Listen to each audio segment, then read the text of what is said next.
this team, we're going to stand together and fight this disease. I come this way before, travel through the open door. Circumstances navigated the path, and life happened all so fast. No, it got lonely. Sometimes you see, I know we couldn't make it. Even when I'm offbeat, I still land on my feet, and nothing can shake me, cause I know life took a hold. I never. This is where I am destined to be. I'm not ready to give up. No. I believe in the miracle of life. Life's a play for no rehearsal. Learn quickly, they'll come for your role. Games can play, can't take it personal.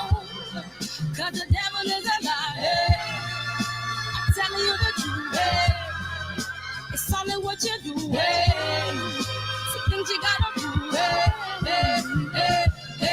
It's fight for millions. Take a second, see the blessing in it.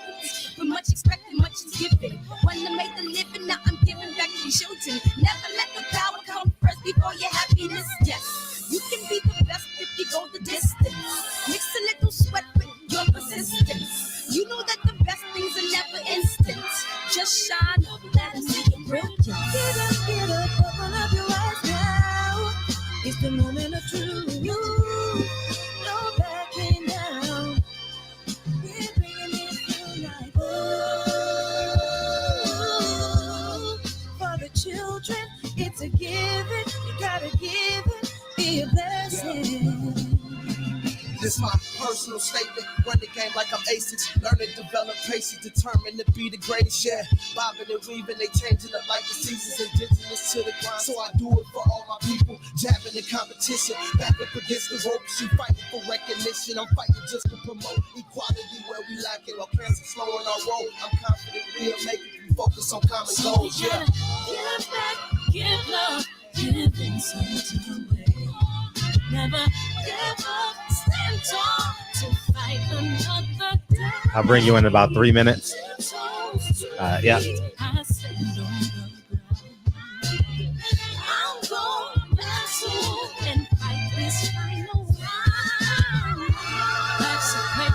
Rehearsal.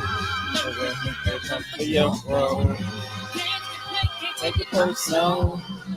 Cause the devil is a lie. Hey. I'm telling you the truth. Hey. It's all in what you do. Hey. Love is the word. What's up, Mike Moss? Joaquin, love is the word. Big Lloyd. We started early. I don't know why. I guess I was just excited, man. I don't know, man. What's up, young Merv the Cut, man? Joaquin, man. You got your fellow alumni in here. You went to Morris High School? Lincoln Kennedy, yeah. Broxton section. What's up? AKA Cletus, G Brown. My man DB. Where DB at? He must be Mr. Majestic tonight. Key Long. What's up, KJ? His mama called him Joaquin. We gonna call him JQ, man. I appreciate everybody coming here early and often. We just gonna rock out. And the man of the hour is here, man. Dre's finest. What's up, man? It's a pleasure to have him in here, man. The great Lincoln Kennedy, man. What's up, man? Wonderful, man. What's happening? How you doing, brother? I'm feeling great, man. It's an honor to have you in the barbershop this evening, man. Well, the honor's all mine. I appreciate you inviting me. Oh, all the time, man. So the Super Bowl is this week. Yeah. Bring back memories. Unfortunately, I wish I could have won it. It's like one of those memories that you look forward to, and then you get there and you can't close the deal. So it is what it is. But yeah, it brings back memories, especially the teams that are playing, of course. Do you have a horse in the race this weekend?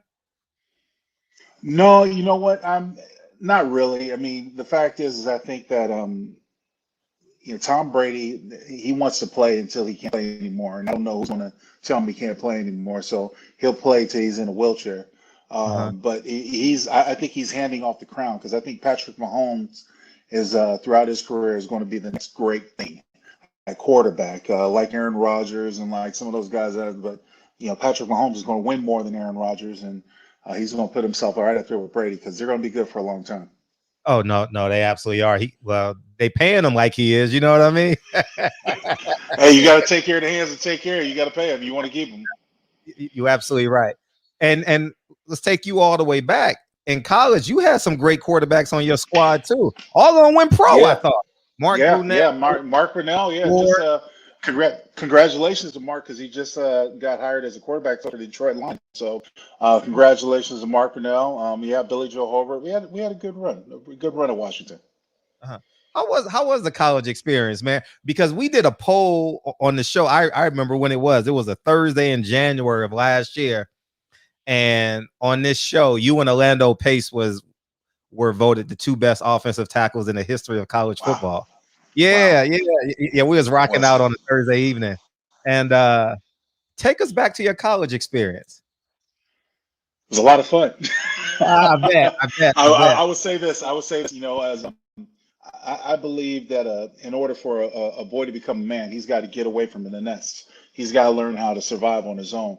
So when growing up in Southeast San Diego, when it came time to go to college, a lot of my brethren and friends that had gone to places like USC and San Diego State wanted to be close to home, and I wanted to get out of the state of California. Now, I mean, I was intimidated by the Stanford degree, so when Stanford came rocking and came knocking, I was like, dude, I don't think I can qualify. So I wrote them off. But you know, getting out of the state of California, but still being relatively close to home, Seattle was a great place for me.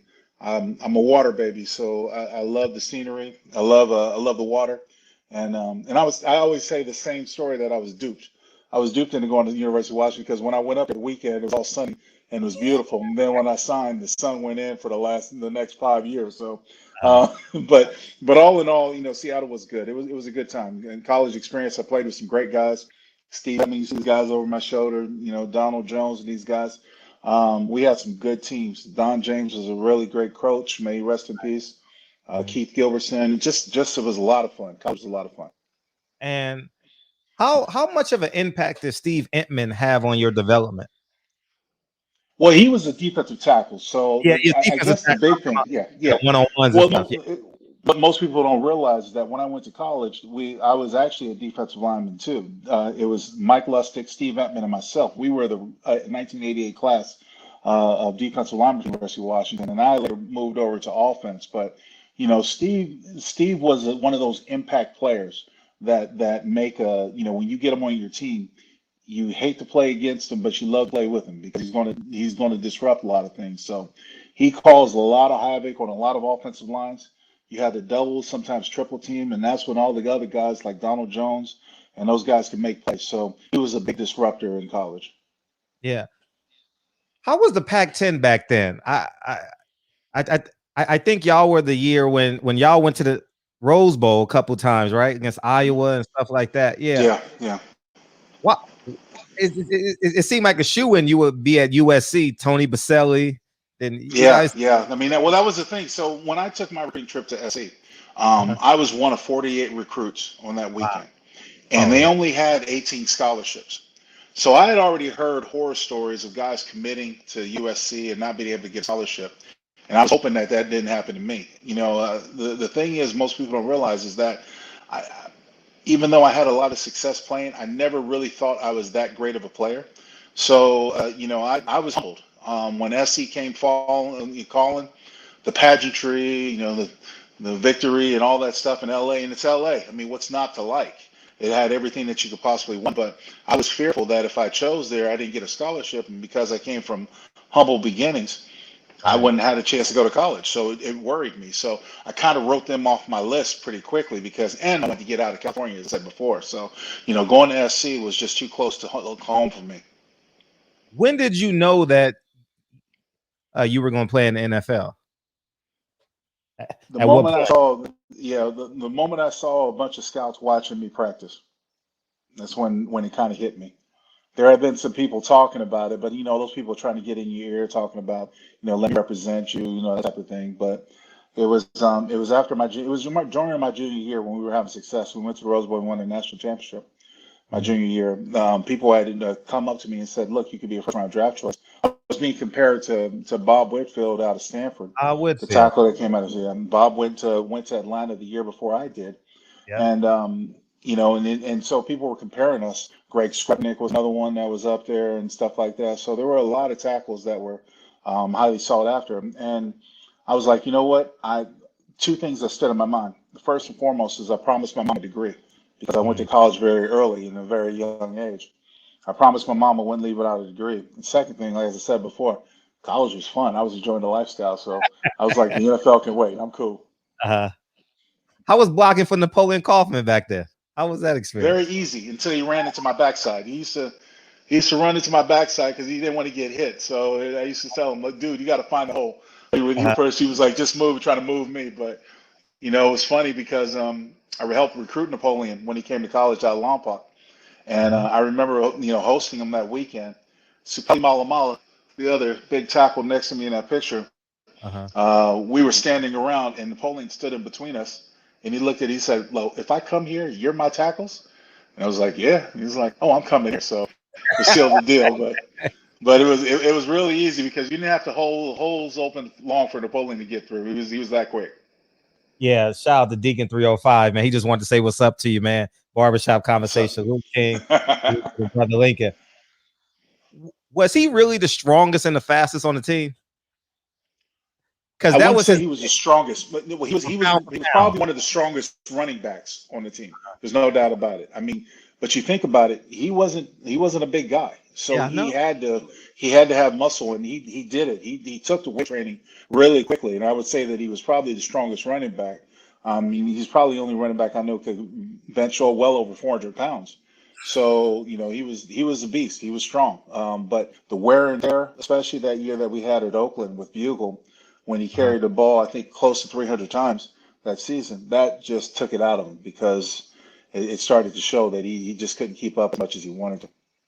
Wow. How was your NFL draft experience? What's that like for a tackle? Because y'all don't get too much TV time. They always want to. No, we don't. They would do the pretty boys. Yeah. What was interesting is that, I came out at a time where the only people that really went to New York were the high profiles, the quarterbacks, the wide receivers and stuff like that. I had no desire to want to go to New York City. So my agents were out of Dallas and they rented a ballroom at the Marriott for my family and friends to come in and watch the draft. Now, I had been projected to go pretty high, but because the year before when Tony Mandridge came out of Michigan State and was basically written off as a bust, a lot of people were a little leery of taking a tackle in the top 5. But it was weird because the number 3 team. So we going into the draft, it was popularly known that Drew Bledsoe and Rick Meyer, 2 quarterbacks, were going to be taken first with the first 2 picks because both New England and Seattle needed a quarterback. No one knew who was going to go where, but it was assumed that they were going to go at that time. Then after that, people like me were on the list. Could go number 3 to the Cardinals or what have you. The head coach of the Cardinals back then was Joe Bugle, and he was an offensive line coach. And he had talked to me all through the recruiting process after college saying, yo, man, I would love to take you. We can love to use you and stuff like that. But managers had let a little bad taste in general manager's mouth around the way. So I was on the phone for the Cardinals for a good bit. Then I ended up picking Garrett Hurst. And then after that, there were a bunch of guys that were taken. I was on the phone with various teams, the possibility. And then it came to the number 8 pick, which was what New Orleans had. And New Orleans had my agent had told me, Scott Cashel, and he said, look, there's a kid coming out of Louisiana Tech named Willie Rofe. He's a high-profile tackle. And it makes sense if New Orleans picks him because you sell tickets. You get a local kid, you sell tickets, brings in. And I was like, that's fine. Because my goal going into the draft is I wanted to be the first tackle taken. That's what I was hoping for. And so when New Orleans did what they did, it made sense. I got on the phone directly after that with Atlanta. Ken Herrock was the general manager and president of the team, and he said, we're looking for a tackle. And he was like, his vision was that it would be Bob Whitfield and I, the franchise bookends for the Atlanta Falcons. And so I, was looking for the opportunity, looking for the chance. Didn't really know much about the run and shoot, but thought that I could be a chameleon and play in anything. Right. Before we move forward, Reggie Owens has a question for you. What are your thoughts on Daryl Russell and his death? One of the reasons why I wanted to get away from home was because you had to separate yourself from your past to create your own new future. D. Russ, when he came to the Raiders, I was familiar with his family, a lot of people, his relatives from Southeast San Diego, and I tried to take him under my wing. But one of the things about D. Russ is that he couldn't leave San Diego behind. He brought a lot of his friends and people up, and it's natural because, look, when you're in this position, first thing that you hear about is people say, don't forget where you come from and remember us and stuff like that. And so you try to do the honorable thing, but there are times where those bad seeds can drag you under. And it was unfortunate because D. Russ just could not get out of his own way and had all the promise, all the talent, could have been a superstar. I was extremely saddened by his death because just couldn't get through to him.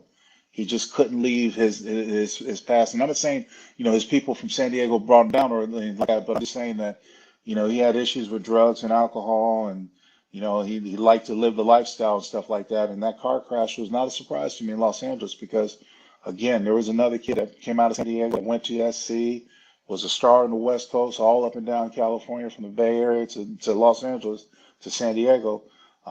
He was VIP everything, and sometimes he's just hard to think those things.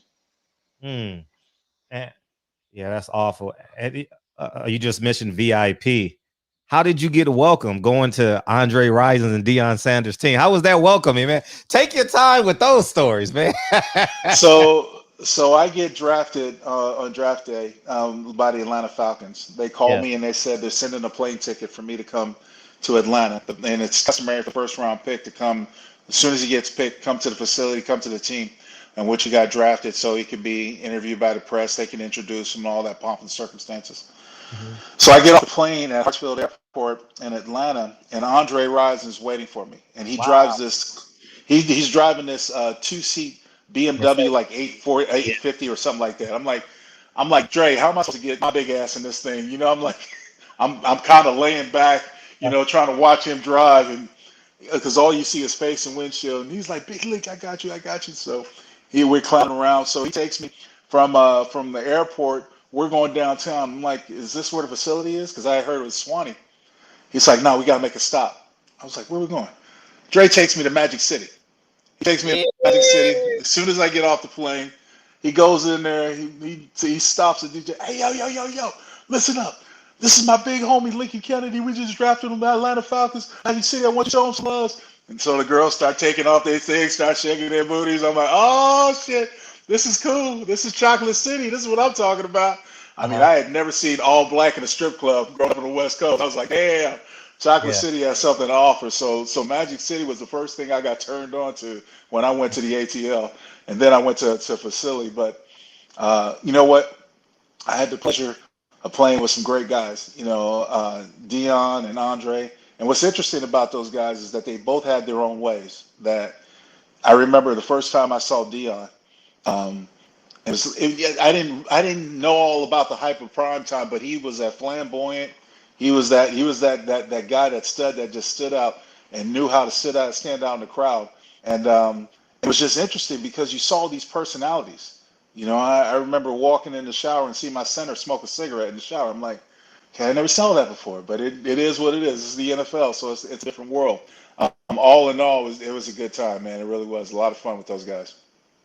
Did you ever get a chance to meet Tupac at all? Because I know Andre Rison and Pac were really good friends. Yeah, no, I didn't meet Pac, but I was around when all that stuff happened with Left Eye. I remember coming up one time when we were coming out of practice, coming up the hill to the hotel and seeing Left Eye, on Andre sitting between their legs, and out of like a Suzuki Sidekick or something like that, they were chilling, and I was like, that's Left Eye from TLC. And she was really cool too, so you got to meet them. But it was two different worlds back in Atlanta because you had the people who wanted to be stars. And then you had the people who were stars that wanted to be athletes and stuff like that. So, Andre was trying to get into the recording business just like Dion and everybody else. So everyone else had a side gig, you know what I mean? And there we had a flamboyant coach in Jerry Glanville who drove a different car every day of the week, was always in black, and left 2 tickets for Elvis at every game. So go figure. How was the one-on-ones with Andre Rison and Dion? How was that? You know what the thing is that they really never went. Dion didn't practice like that. Dion was one of those guys that, yeah, because see, he was, Andre was, you didn't put them against one another in practice because there was no reason for it. So Gotcha. Andre would go and torch the South teamers.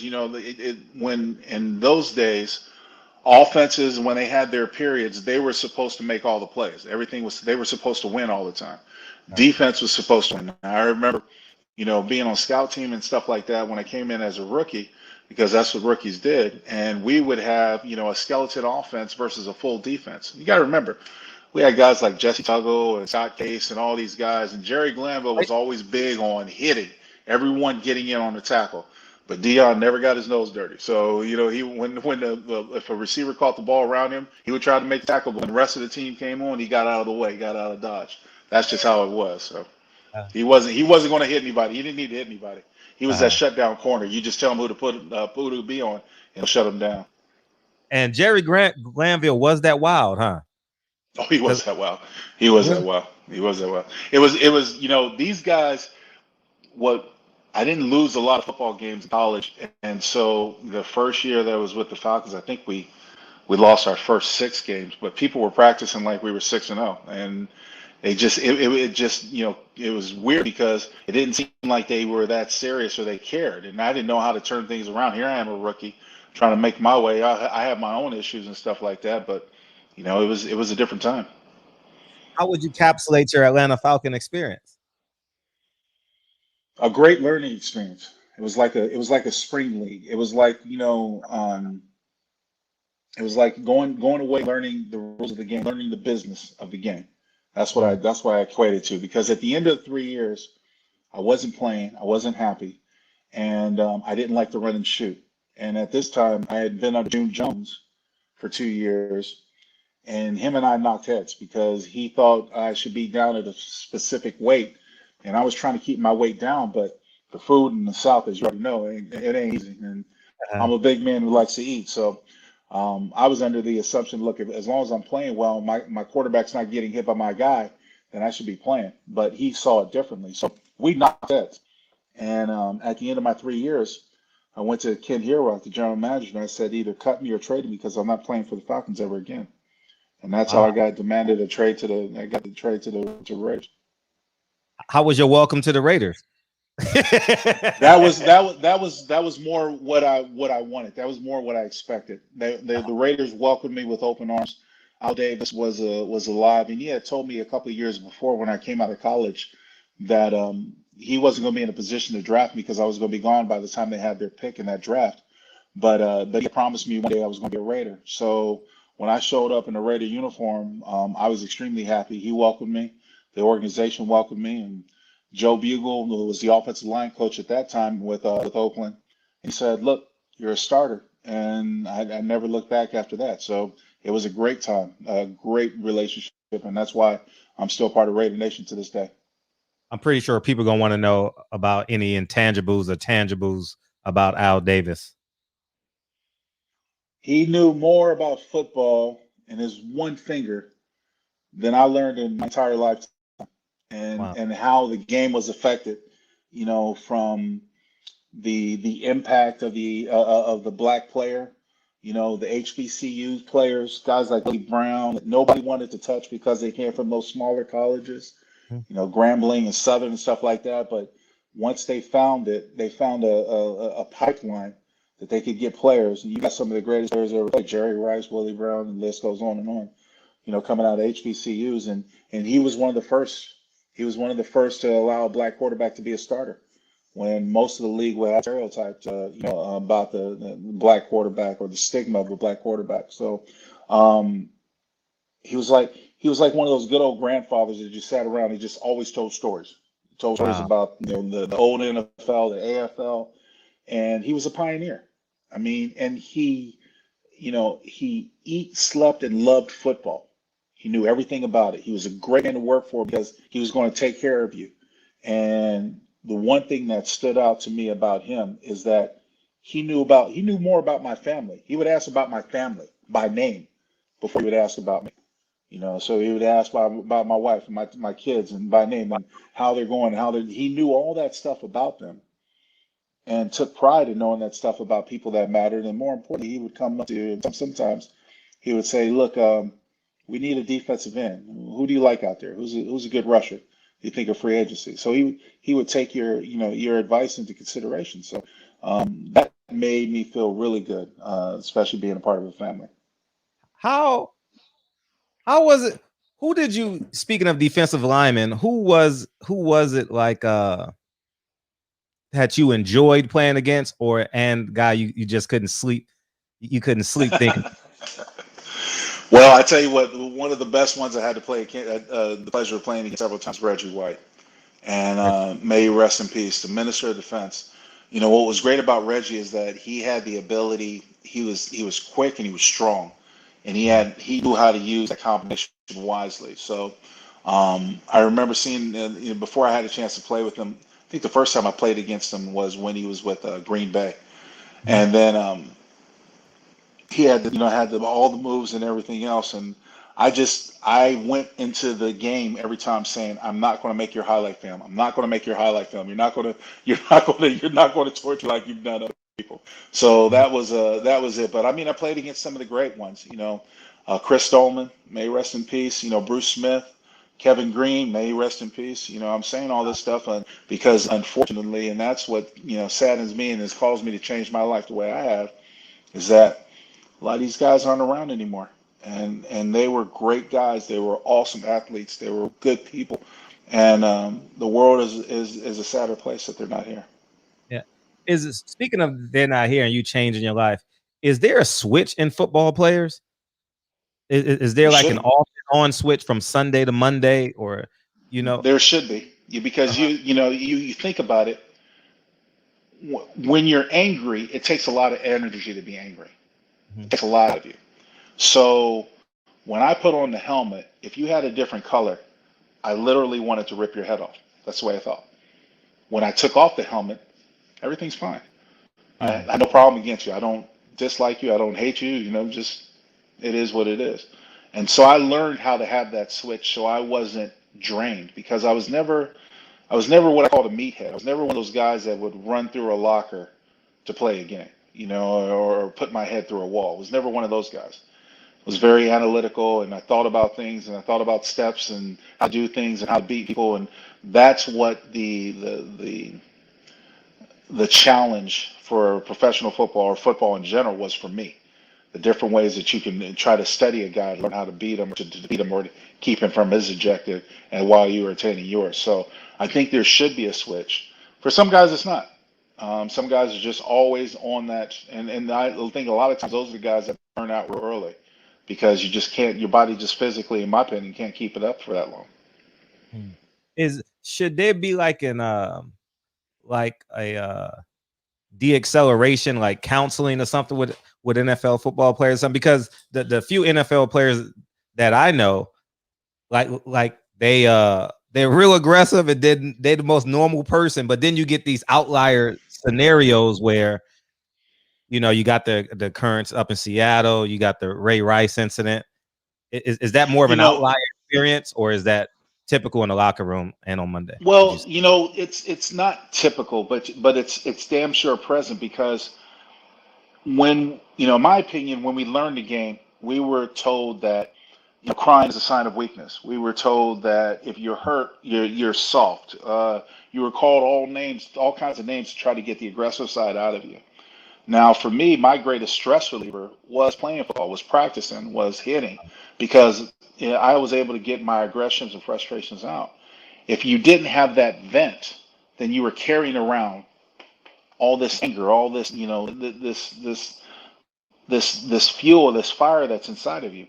But the problem is that if we were to ever talk about our problems, we were considered weak, soft. Just swallow it. Rub some dirt on it. Get back out there.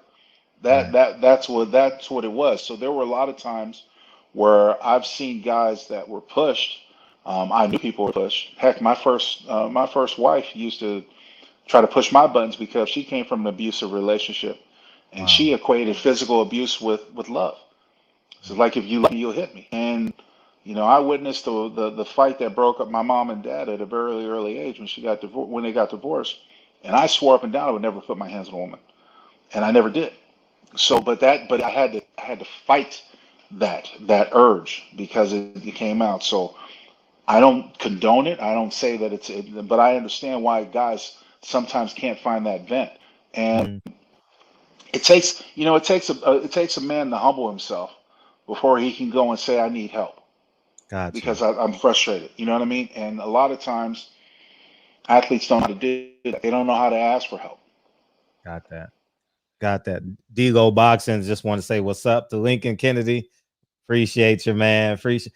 How was the reconciliation with Napoleon Kaufman? Y'all linked back up in the Raider uniform. How was that? Yeah, you know what? What it came to when I came over to the Raiders, Napoleon was there, and it was like we picked up like we were in college. Everything was good, and then Napoleon started making the transition to go into ministry. Yes. And I was always supportive of Napoleon, but I remember one time in specific, we were having lunch together.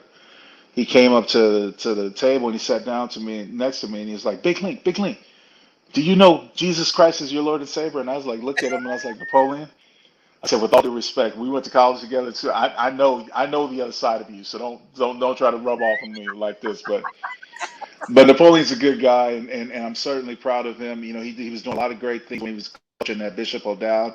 His ministries have taken off. I think he's got a couple churches, so he's spreading the word and spreading his message, and he really is a good guy and a good family man. So I'm definitely happy for him. But we had a great time together, some great years together. People in the chat asking about Jerry Rice. Yeah. Well, first time Jerry Rice came into the locker room as a Raider, he had this choker chain on with the ring, and I was like, grown men don't wear choker chains with the ring, and it was so Jerry was cool. Jerry was one of those cool guys that just him and Tim Brown, they wanted to outdo each other in the practice field, and they were constant workaholics. So Jerry prided himself in his pre-workout and his post-workout, and so did Tim. And when they got on the field, when they were together, it was awesome because I remember somebody asking me about Jerry Rice after he came up from San Francisco when they released him, and they were like, "Do you think Jerry Rice still has it?" I said, "Look at it this way: if you're a defensive back and you're lined up against one of the greatest receivers, if not the greatest receiver, however you want to look at it, of all time, just by numbers and what he's done, you're still going to respect that man, whether he can school you or not. You're still going to respect him." And Jerry came in and did his thing, and Tim Brown came in and was still there, Mr. Raider of all time, and we had some good runs together. Did y'all ever talk about Jerry Rice's hairline in the locker room? I'm just out of curiosity, man. We did. Man, I'm like, Jerry, fuck that shit, dog. Man, he was because I was in college at the time. He was the joke of all. Man. Oh yeah. My God. It carried over from Jerry to LeBron James with that receding hairline back there. Yeah. So. And who also made our all barbershop team, and you played against with them as well. Charles Woodson and Rod Woodson, man. See, wow. The Woodson, yeah. The Woodson. It was a great run. I saw Charles. When Charles first got drafted by the Raiders, I was there out of Michigan, and here was a young kid who came into Oakland and had all the talent in the world, had all the confidence because he took Willie Brown's number 24. They would banter back and forth at practice, and C. Wood was just one of those talented players. And Rod Woodson, to this day we're all still good friends, but Rod Woodson, what stood out to me, he was like the first Ed Reed because he always found ways to get interceptions. He was always around the ball, his entire career. And Rod was cool because he shared a lot of his stories and similarities that came over from Pittsburgh, his time with the Steelers and the Ravens before he came to us. So yeah, I'm so happy for C. Wood making the Hall of Fame. Well deserved. He grew up a lot. He grew up a lot when he left Oakland and went to Green Bay. He came back a different man, and he came back with a purpose to finish what he started in Oakland. And that will always remain special to me because I saw him at a different side when I started broadcasting for the Raiders. I saw a different C. Wood. I respect him a lot more for what he's able to achieve after leaving and going and winning a championship in Green Bay. Yeah. And they talk about another one, your teammate, Bill Romanowski. Who was he? was he? I mean, I don't want to put the R word on him, but was he, I mean, Shannon Sharp Shannon Sharp speaks about him right. every time he gets a chance to. Who Well, was I would Bill? say this. Did he like us? Yeah. I would say this. My first conversation with Romo, he had just come over, and I pulled him aside after practice, and I said, "Look, I hated playing against you in Denver. I hated playing against you in San Francisco. And I promise you, if you ever spat in my face like you did J.J. Stokes, every day I saw you for the rest of our lives, I would fight you. I would fight you. I didn't care where you were. I would fight you." And he's like, "No, Lincoln, it wasn't." I said, I'm not here to judge you. What's in the past is in the past. You're a Raider, so I'll go to war with you." But he's not a guy I would say I wanted to have dinner with. You know what I'm saying? Because you saw that side of him that you just question and like keep it cool.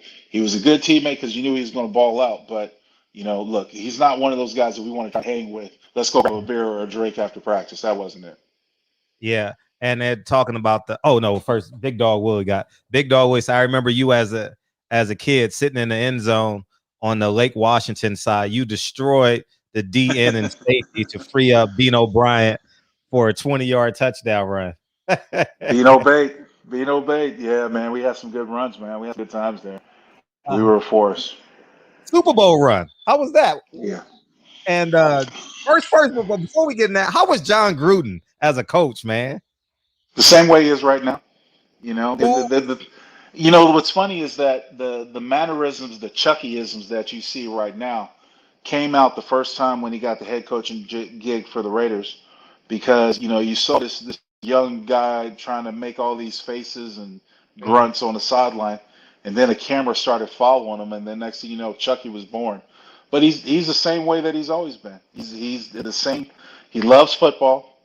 He thinks that he can do it all, and he's out to try to do it all. But the first run, the great thing that we had about the first run when we were together was the fact that his system was so simple, so easy to understand. I could focus on everything that was going on around me because I knew what my objective was every play. So that's what really helped my career take off. DB co-host finally arrived. DB, what's up? Hey, Mr. Kennedy. How you doing? What's happening, brother? I'm wonderful, sir. How about yourself? Glad to have you in the shop with us today. Glad to be here.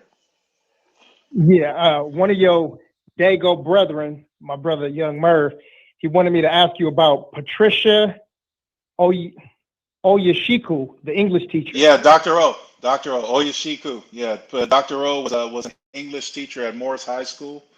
And she was so down to earth that she taught a lot of us, including myself, how to grow up, what the world was going to be expecting for black people from ethnicity. It just wasn't just black, but it was all from ethnic backgrounds, because Morris was a very diverse area with Pacific Islanders, Guamanians, Filipinos, blacks, Mexicans, and stuff like that. So very diverse high school.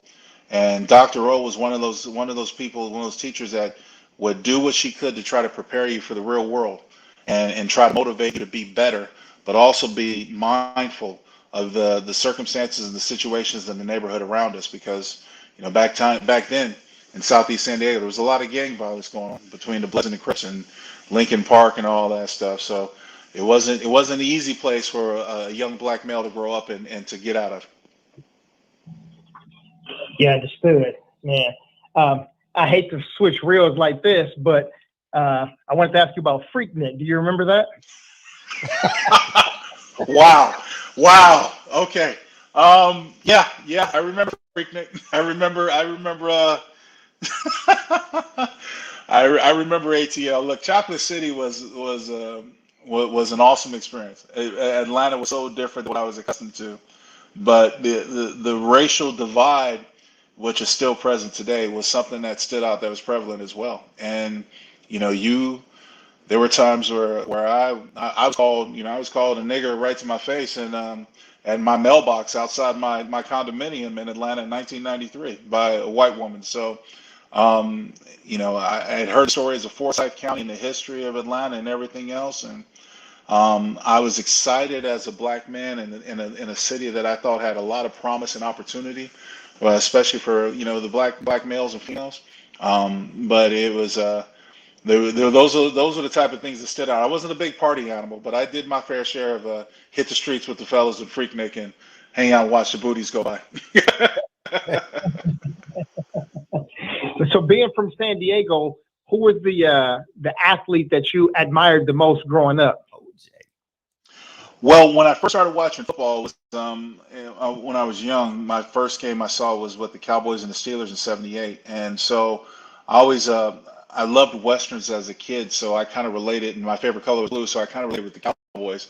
Was a Cowboy fan initially, and because I was so much taller than everybody as I was coming up in school, Ed Too Tall Jones, number 72 for the Cowboys, stood out. He was a guy that I kind of related with because I was always towering over everybody. So when I started playing football, that's one of the reasons why I took number 72, because that's what it reminded. But, watching the Cowboys growing up, Tony Dorsett and Robert Newhouse and all those great players, that was a lot of fun.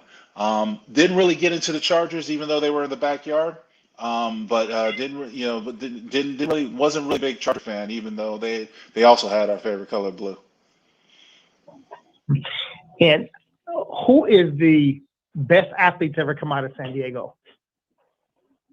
Well, that's a long list. You go back as far as Marcus Allen. I got him up on my wall. There's let's see, we're talking about football players. Well, you got running backs. You got Terrell Davis, another Heisman Trophy winner, and you got Reggie Bush, a Heisman Trophy winner. As I said, there's quite a few. The list goes on and list. But Marcus Allen, one of the guys that came out to Lincoln, along with Terrell Davis, another Lincoln Helix was Reggie Bush. I'm drawing a blank. There's quite a few, though. There's quite a few. Yeah, and that's just a small little pocket of California. I think I've been asking a lot of athletes and talking about it with a lot of guys in the chat. And I think the general consensus is that California has the best athletes in the world, and specifically the Southern California region. But the next question I have for you is, what was it like watching Primetime get ready for Jerry Rice and vice versa? And how was the intensity? Primetime had a routine before every game. He would lay out his outfit that he was going to wear in front of his locker, and you would do everything from the headband that was going to be around his neck, the wristbands, the gloves. He would lay it out and make sure it looked good before he started putting it on. And he was that type of guy that was focused, that if he had Jerry Rice or whoever he does, he was going to do his best to shut him down. He's one of the best shutdown corners I've ever seen play. He had this way about him that he could go step for step with anybody. He had this knack for finding the ball, and more importantly, he was just a play creator. And I remember specifically there was one team meeting where Jerry Glanville was talking. This is when he was coaching, and Primetime was in the back. He was reading the paper in the back of the room, along with Mike Ken, who had cigarettes, stuff like that. That's just how the veterans did it back then. But anyways, Primetime was in the back of the room, and Jerry had stopped the film, and he said, "Hey, Prime, could you pay attention to this real quick? Pay attention to this defense I'm going over." And Prime put the paper down. He said, "Hey, Jerry, just tell me who I got. I'll shut him down." And he put the paper back up, and that was Primetime. So, Jerry Rice had some battles, but for what it was worth, we could beat the 49ers on a consistent basis. I saw Steve Young many times beat us in that Falcon uniform, and they were just that good of a team, that complete of a team. And that's one of the reasons why, Dion became free agent. He jumped up. Yeah. Who was your favorite teammate of all time? Favorite teammate of all time? Well, made a lot of good friends. One of the guys that I was closest with my time in Oakland, his name was Mo Collins. He was offensive tackle. I was drafted out of Florida. And we became great friends. He eventually became my guard on the inside, and we had some great times together. We were friends even after he left the game. He died a few years back at 38, and it was really hard for me to swallow because he was a great family man. I was really close to his family to this day, still close to his family. But he was one of my best friends. I was close with a lot of guys, especially my offensive line that we went to the Super Bowl. Before Barrett Robbins had his problems, him and I were close. Frank Middleton, Barry Sims, my offensive line, Steve Newsom to this day is another offensive lineman.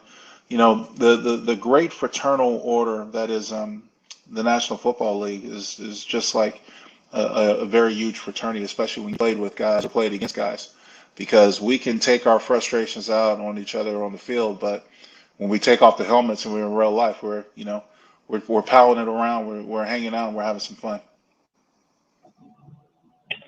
I love it, man. And today, there's some great athletes today. Who would you part with your money to watch play now?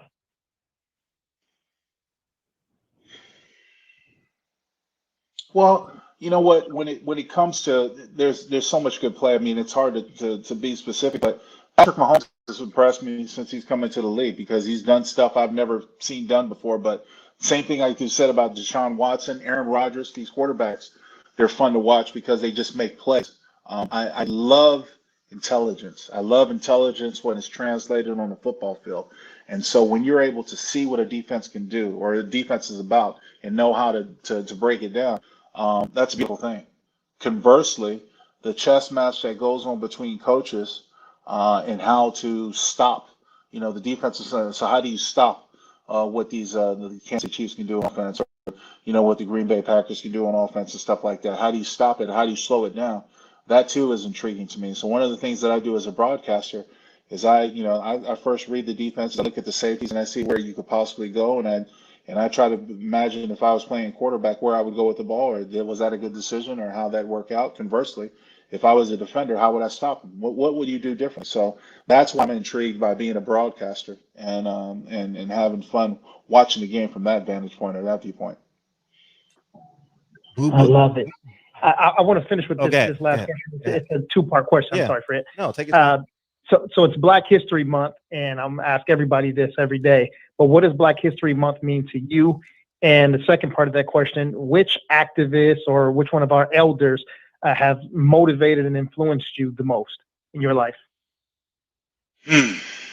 Well, the first question is, what Black History Month means to me is to continue to try to impress upon people of all walks of life the true beauty that Black people bring and throughout history, their effect on history. Because I think a lot of times you see a lot of races that are so involved with themselves that they forget about other races or they don't take other races seriously. And Black people tend to do it as well. But it's also a time to me where you can reflect on the past and look forward to the future. Because as a father, I want better for my children, but I also want them to understand that they need to take pride in being Black. And that's something that they can do by living by a positive example. You don't have to, I tell all my kids, you don't have to play football, you don't have to go to the NFL, but you got to do something with your life. You're not just going to sit around. So, and collect a check on welfare, because that's not going to happen, or stuff like that, or just be a degenerate. So that's what Black History Month means to me. It means to project and to be a better influence or a better person for future generations to stand up and be counted. And everyone can do it in their own way. As far as activists go, I've always prided myself on reading, the writings of Martin Luther King and Malcolm X and reflecting on some of the great writings of Langston Hughes and stuff like that to help enlighten and fulfill and enrich my viewpoint on the world. Knowing that and being a man, in this world for 50 years, knowing that no one's perfect, not trying to be perfect, just trying to learn from the things that have affected my life, having kids out of wedlock, having and trying to be a father to them, with not growing up with a father, as a Black man, trying to be a better father as a Black man than my father was for me. And more importantly, try to learn from the examples that the people around me that were most influential to me, aunts, uncles, and stuff like that. So it's, as far as an inspiration goes, there's not one in particular that's motivated me. It's the combination of them all, including some of the great ones like Kareem Abdul-Jabbar and Jim Brown, who done it from the athletic standpoint. The champ Muhammad Ali, when he was alive, had a chance to talk with him and we talked about a lot of the similarities that have still haunt us as an ethnic group that hasn't changed since they were young. So it's been a long one. It's been a tough one. It's a tough road. We still got a long way to go, but I'm hoping that it gets better for the next generation. That answer just made me smarter. It did, right? It did, didn't it? Lincoln has great poise when he speaks, man. Blue Blood had a question in the chat. Derek Thomas. Wow. Boy, I tell you what, DT was one of the best at. There's a phrase that we use in the offensive line. It's like can turn on the dime. He could get so low. I'm a tall guy, 6'7", and I can't remember how tall DT was, but he could get so low and come up under you. Like when you watch Von Miller play these days, he was much like that. He can go around the corner. He can turn around the corner. And the thing is that you had to beat DT to a point because he had, look, the guys that play over there run faster forward than we big offensive linemen run backwards. So we had to be smart about the way you attack them. And he was a beast. He was a beast. I remember one game in Kansas City where I think he sacked our quarterback like 7 times because we kept doing 7-step drops and like, why would you sit there and allow this man to eat like that? So, but he was a beast, man. He was a great player. And another one that was gone in the world far too soon. Yeah. The Gruden Bowl. The Gruden Bowl. And Barrett Robbins, man. So talk about how you felt then. Were you disappointed? And obviously, you know the truth now, but can you walk through that? Here's the thing, and I'll say this again. In my opinion, Barrett Robbins is not the reason we lost the Super Bowl. Okay, It was an unfortunate incident. We knew earlier that season that Barrett had a problem, that he had a problem with bipolarism. And he was one of the guys that, unfortunately, he didn't want to take his medicine. He also had an issue with drinking. The combination was really offsetting. We were able to cover up and mask a lot of things that went on because we were winning. And we had a relationship with the city of Oakland and a lot of officials. So a lot of stuff didn't slip out. But Barrett had his problems all year. There was nothing new. What was most unfortunate about that setting is that we were the last of the 1-weekers. We played the AFC Championship game against the Tennessee Titans. We won. It was a very physical game. We were that night game. So Sunday night, we're up, saying that, okay, we're flying down to San Diego the following day to get ready for the Super Bowl. At no time did we ever think that because the other coach from the other side was John Gruden, that he would know us better than we knew ourselves. I don't think we ever took that into consideration because we were in the Super Bowl. We had the #1 offense. We had, Rich Gannon was MVP. We had Jerry Rice. We had Tim Brown. We had all these weapons. Charlie Garner. We were just so full of ourselves and thinking that we were just going to run all over the Tampa Bay Buccaneers because their undersized defensive line couldn't hang with us. So the plan is we were going to go in there and run the ball down their throats. Unfortunately, and this is the big thing, this is why the Gruden Bowl came into effect. Gruden took his playbook and his audible system that Rich Gannon knew like the back of our hand. We only ran like different variations of 12, 13 plays. That's all we did. That was our offense, just different variations. And he said, look, when you show Rich this look, he's going to check to this. And when he does, this receiver is going to do a hitch. This one's going to do a post. This one's going to do a corner. And so in the first quarter, after we got that field goal, after the Charles Woodson intercepted the ball, Rich got an audible to one of the normal audibles, and I heard, as clear as us talking today, I heard their defenders from Derek Brooks and John Lynch and those guys, he's running a hitch, he's running a post, he's running a stop. Wow. So when you look back at that game, the difference of the game was there were 4 interceptions for touchdowns. Yep. Because they knew it was like they were playing in our backfield. It was like they were in our huddle. And once we called on that they knew the plays, there were a lot of times we had to stick with them, even when they were bad plays called. We still tried to come back. We still tried to muster or get our way back into it. But Gruden prepared his defense like we should have prepared our defense because they ran the similar offense that we had. And They didn't really do anything to light up the scoreboard. We started scoring, but the 4 interceptions for touchdowns was the biggest difference. Yeah. Money Brown has a question about Aaron Donald. Can you stop Aaron Donald one-on-one? You know what? I'm not afraid of anybody. Let me just say that first and foremost. I went up against some of the best. So, AD, I made sure I tip my hat to him, especially for what he did in that Seattle game, trying to play through that rib injury. I tip my hat on. He's a work off it, but I ain't afraid of no one. I ain't backing down from nobody. So anybody comes across me, they're gonna have to go through me. That's just the way I think about it. I appreciate that. And before you get out of here, I got a couple of things. Who is the best offensive weapon to come out of the Pac-8? It was Pac-10 when you were there. Pac-12. Who was the greatest offensive weapon? Dang, it's a good one. We have these conversations. I mean, feel free to name 2 or 3, but we have these conversations all the time. And obviously I'm gonna have the best defensive guy.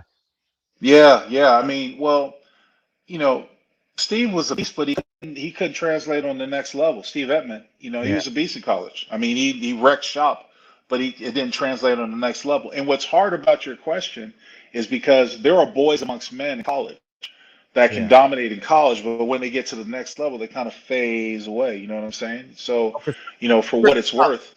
Strictly college. Who is that? Strictly college. College. That's a good one. Look, I mean, gotta tip your hat to Reggie Bush, right? San Diego kid, Heisman kid. You said Reggie. I said the same thing. I said Reggie. Man. Yeah. Reggie, man. The things that I saw from Reggie, that Fresno State game. Man, oh man. I could not believe what my eyes were seeing. I mean, you saw some great athletes. Again, we're talking about like Marcus Allen, the San Diego guys that went to college and had tremendous careers. You can't, and you got to speak on like TD. I mean, TD went to Long Beach State, then went to Georgia, got drafted, Terrell Davis, and then, became an MVP before he went into the Hall of Fame. So there were a lot of great guys going out of here, Dawkins and John Jackson. And I'm trying to think of all the playmakers that had successful careers. You know what I'm saying? But I mean, it's crazy when you think about it. There was so many players that came out of the West Coast, out of those great schools. Even A-State, Eric Allen, one of my great friends, came out of Arizona State, had a great successful career in college as well as in pros. So, I mean, gosh, there's so many guys. Yeah, Reggie Bush was a monster. And I got a story for you. So in 1996, I used to play basketball with you at Venice Beach. We played for a whole summer together. We played on each other. So you would pick me all the time, and we would dominate. We would have Kobe Bryant. Oh, my goodness. Brian McKnight. You and I was on the team. Like, man, Shorty, you with me. And we would literally dominate the whole summer, right? Dude, I remember that. That was those times, man. Some good times. Yeah. and then check this out. And you were so kind to me. Like the grace that you give off now is still like reminds me of it. And I'll tell you a story. So I'm thinking about having kids, right? This was like years back, right? And my name is Frederic Hawthorne. And I know these are androgynous names, right? My name got me in the doors before my physical presence, right? Right. And you came to mind. And I says, Lincoln, because you were like the first professional athlete that ever like brought me in. And I remember Lincoln Kennedy. And I says, that is a name that can get my kids into places that they probably can't get into. So my son's name is Lincoln and my daughter's name is Kennedy. Swear before God. I'm flattered. Thank you, man. Thank you very much. That is very touching, and I'm honored. I really am. Thank you, man. Yeah. Wow. It was, I just remember us, but just the fact that you were so kind to me. I was a freshman in college in between, and we balled out all summer. You bought me lemonades and fruit bowls and all that. We had a good time. That was the way I stayed in shape, bro. I played hoops. That's what I was telling you. I did. That was the way I stayed in shape because I wasn't running any miles or anything like that.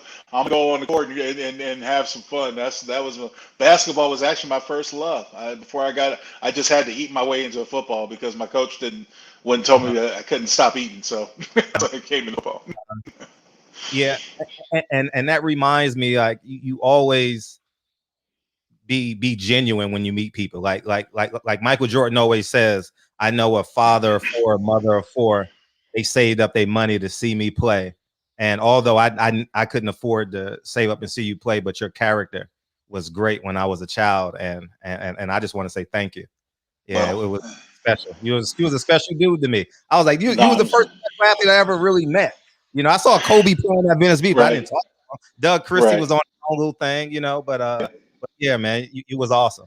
You were awesome. Well, the honor is mine, young brother. And I will say this, that, you know, what I've told my kids constantly is you be kind to everybody because you never know who you're going to meet and you never know where you're going to cross paths.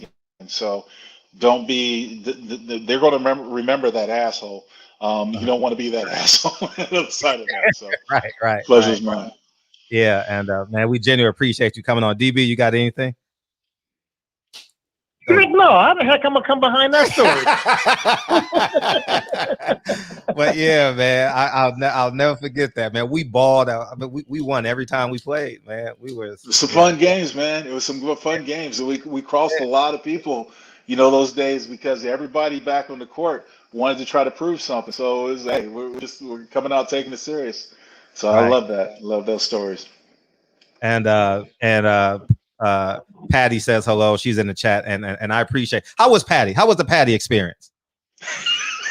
It was wonderful. Everything was great. The whole. I mean, in all honesty, the whole thing, moving to this moment, you know, I was looking forward to it. I really was. You know, I had heard about the barbershop. I had heard what you guys were doing, and was big fans of yours. Before the time when Patty told me about it, I started looking into some of the shows and stuff like that. So I like the concept, and it's fun. It's really enjoyable. And man, we would love to have you come back. And I just want to say thank you, man. Thank you. Thank you. You're gonna live in my family forever, man. So thank you, and I appreciate your grace. And it was an honor to meet you when I was 17, 18 years old. Yeah. Wow.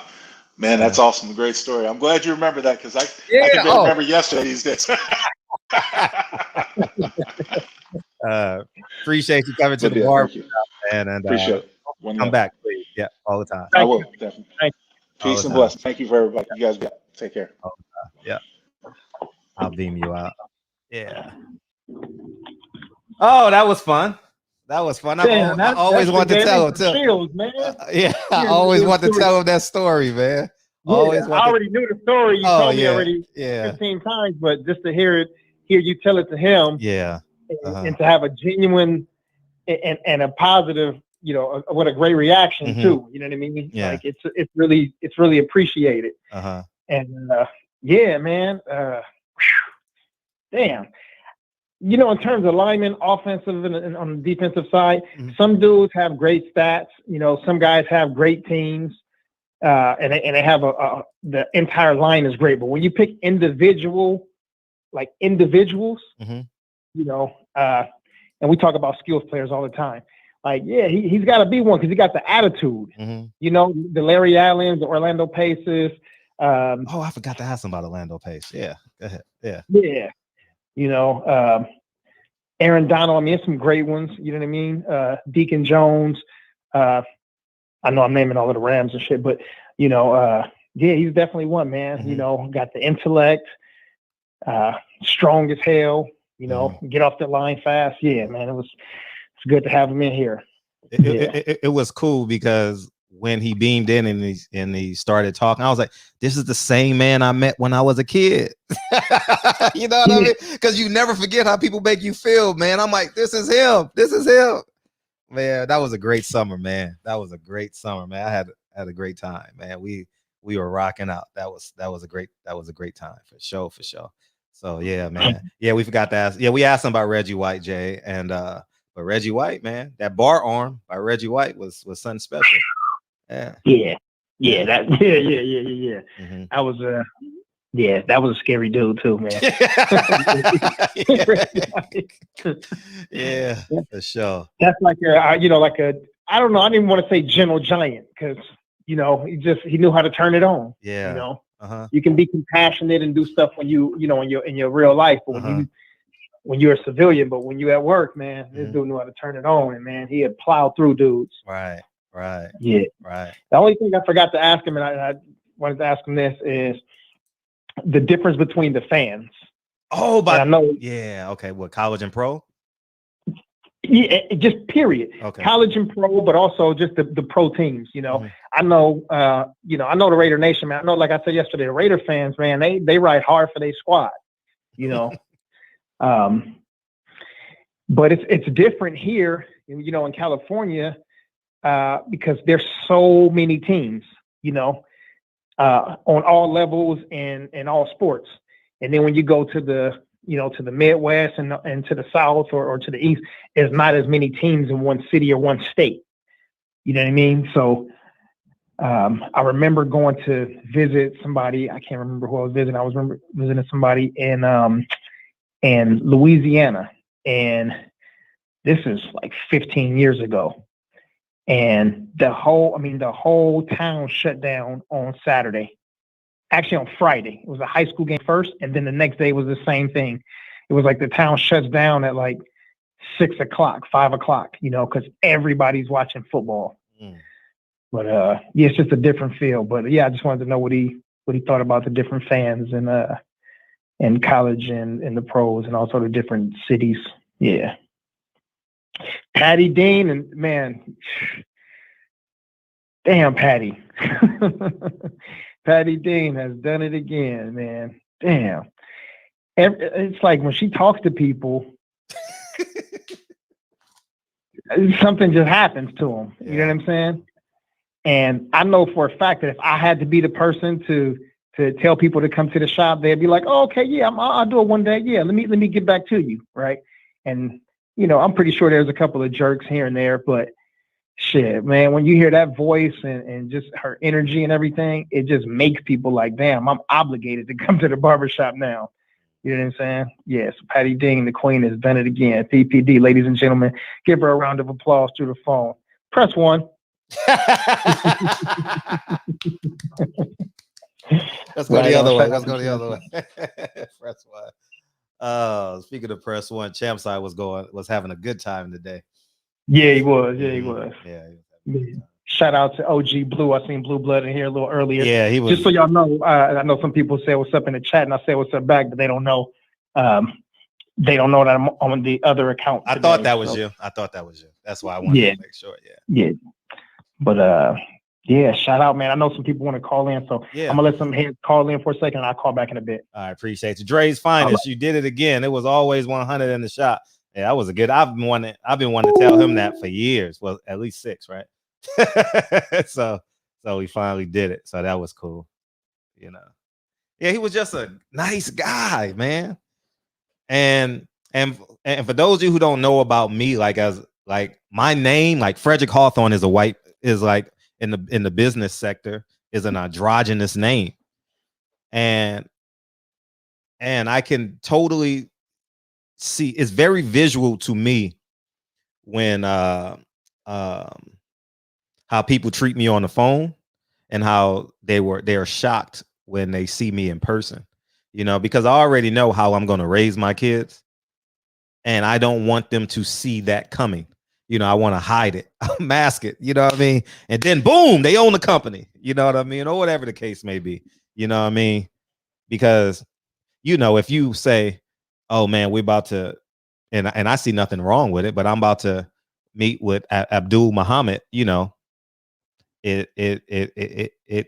comes with a perceived notion, and I want people disarmed, I mean, Frederic Hawthorne disarms a lot of people, the name alone. So that was my mindset when I was thinking about like my kids, so. And that was it. So I wanted it to be as androgynous as possible. And he came up. Like, Lincoln Kennedy, that would be a good idea. So that's the story. So yeah, the phone line's open if y'all want to call in and we could shift gears to boxing. Yeah, forget them bigots. Yeah, absolutely.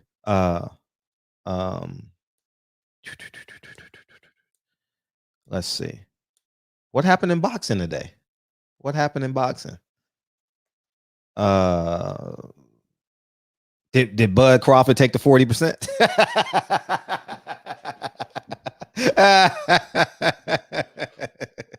I don't know yet. Someone got to tell me. Did he take the 40% yet? Because it's only gonna get worse. It's gonna be 35% in May.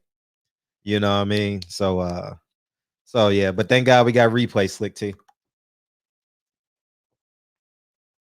So we'll be good. So we'll be super good. So yeah. So that's Canelo fans, right? The Canelo fans. Oh man, they shadow boxing right now. They shadow boxing. Yeah, I am gonna show him. Yeah, I am. Lincoln knows the story. Kennedy doesn't. You know, so I hope so. February is looking good though. We got some good fights in February.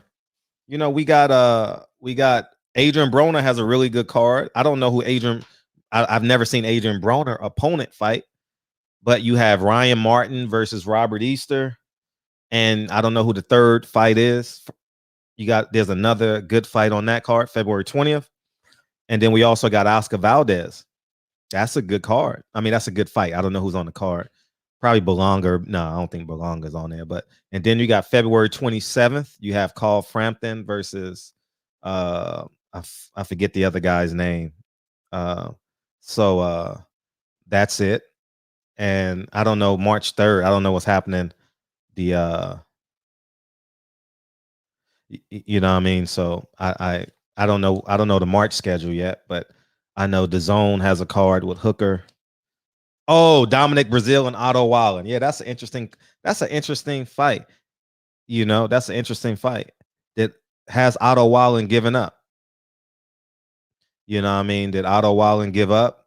Did Deontay Wilder knock everything out of Dominic Brazil? You know what I mean? So we got a lot of that heavyweight fight will have a lot of questions. No, I didn't talk to the Haneys, but I heard them for a hot second on the Boxing Voice, and they looked like it was pretty copacetic. He's just not training them. He's just focusing on the promotion. So the question would be, who's his new trainer? So it's probably going to be Mickey Bay. Mickey Bay is training him currently. So be him and maybe someone else, you know, so we'll see. Jason Velez and Gabe Flores on what card? That's interesting. Gabe Flores got a step-up fight. That's interesting. That's interesting. Block for me, black man. No, they trying to stretch us. Hey, what up, Reg? What's up, Fred? Man, I wasn't calling so nobody calling, man. And kind of touch on that Bill and Devin thing. Okay. And to hear that you said that they were on the show together, which I think that no, they wasn't on the show together. I heard Bill on the show with on the Boxing Voice this morning when I was moving around. Oh, okay. So good. He he called in defense of Devin Haney. So which is good. Okay, perfect. Yeah, because many people make the assumption when they hear him retire, like, oh, did Devin go Hollywood on him and this and that? But I think the separation should have been made, is that you don't want to take on too much on your plate. You kind of stick to what's your greatest advantage and what do you contribute greatest at. And him being a promoter is something that I think he should expand on, because he's hellified with promotion and gaining excitement around things that he can push forward his son's career, especially because a lot of things dedicated to moving Devin Haney forward is going to be having to deal with these fights and deal with them business-wise, because dealing with people avoiding them. If Mickey Bay is kind of the guy who's preparing them and keeping him, you know, tuned in with the sport, he should be the one being ringside as far as instructions. So I think that's a good move on his behalf.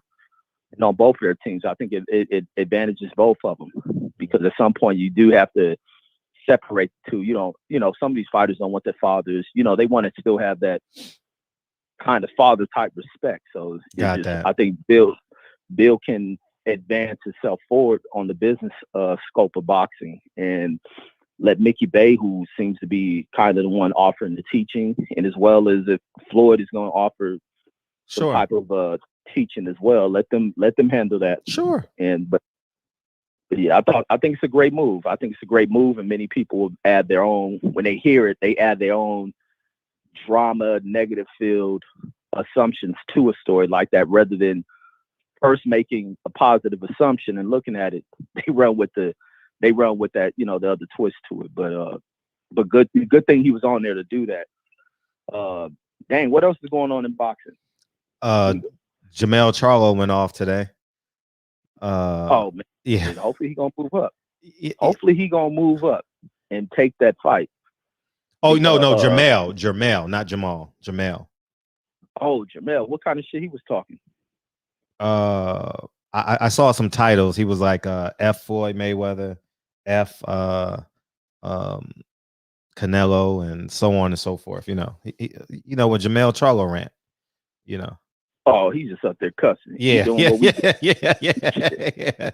Typical Jamel stuff. You know what I mean? Nothing different. Right. You know what I mean? Just air and shit. But his brother's the one who getting a lot of draw to his name. So maybe that's why he's coming out here making these type of statements, because Jamal is pulling up a lot of attention and press behind his name. I see him being featured. You go on some of the websites, he's being drawn as a feature and a front running name when it leads to Canelo fight and other big name fights that have yet to occur that people are looking forward to. So that's a good thing on Jamal's part as well. But I guess the other twin has to kick up some dust of his own. So I guess that's it. But that's all I got. Black History Month. Yeah. Featuring you're doing your Jack part Johnson for sure. Oh yeah, I'm doing mine, man. We got to keep this history running, Mm-hmm. and even with current Black History folks, I got to include. I'm gonna put a way to put even current people who are around. I got to find a way to put in the Master P's, the Ice Cubes, because I refuse to let people run the narrative of just looking at, oh, they make gangster music, do. I don't look at it from that aspect. I look at it from the aspects of what he's done as an entrepreneur. It goes deeper than that, where he comes from a background like that, but the fact that he's been able to create many, sectors of business through all type of sectors. This dude who made a run at the NBA, getting things off the ground. Like Master P has to be respected. He's a profound dude, and especially a dude coming out of, real underground scene, out of projects and all that, and bypass the industry and continuously bypassing the industry, the movie industry, and still making a way for himself. Like you gotta praise that. And even with Cube and all them, they're making a way. They don't come from the silver spoon. And you gotta pay homage to that.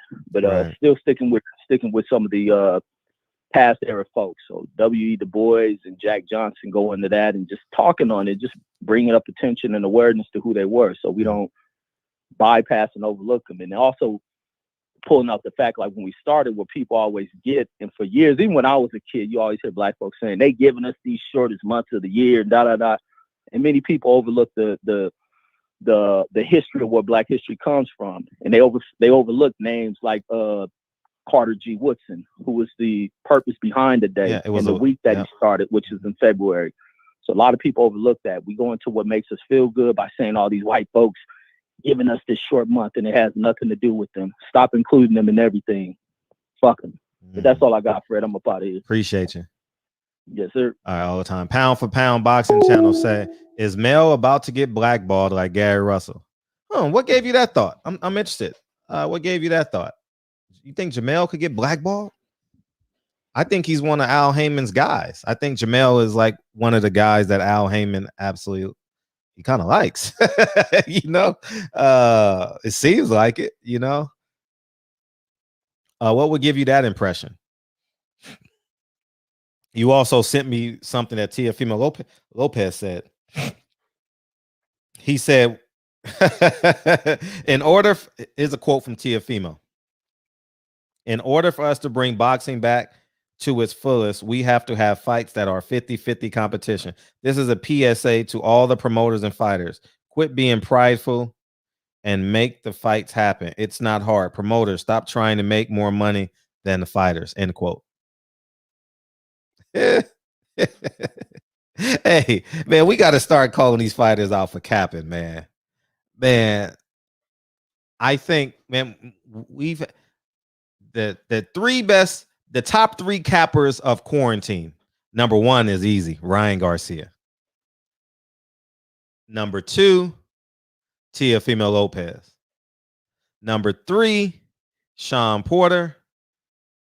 Who would be number 4 to me? Who would be number 4? Who's the king of capping? I mean, Ryan Garcia got it by a landslide. It's not even close. Who would y'all consider the king of capping? Gary Russell? Gary Russell? Who else y'all got? Just the king of capping, dog. Like, it's just been like, my gosh, quarantine is just. Al definitely loves Leo Santa Cruz for sure, for Sugar Shore. You know what I mean? Keith Thurman, Tyson Fury's capping. Okay, Tyson Fury, Keith Thurman, Dillian White, T.O. and Gary Russell. Okay, T.O. and Gary Russell.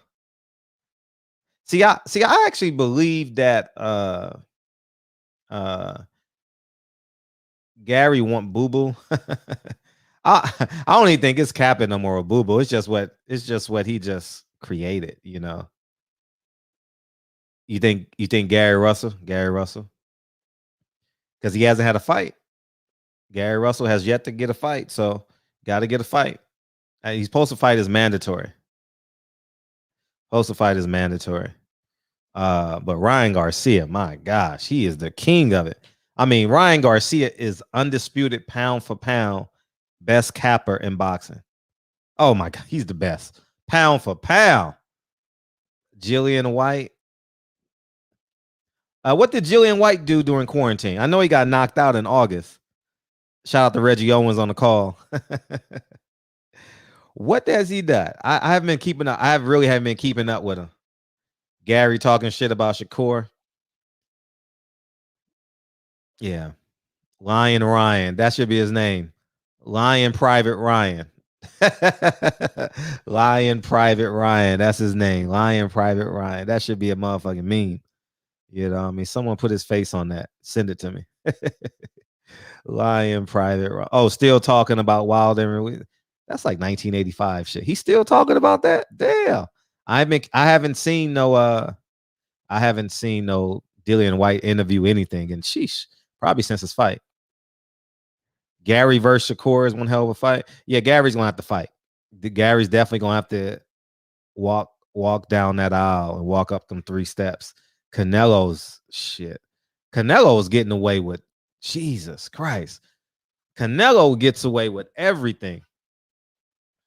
Canelo gets away. Oh yeah, we want to talk about the 5 fights. What's the 5 fights on PBC? Because y'all are under the impression.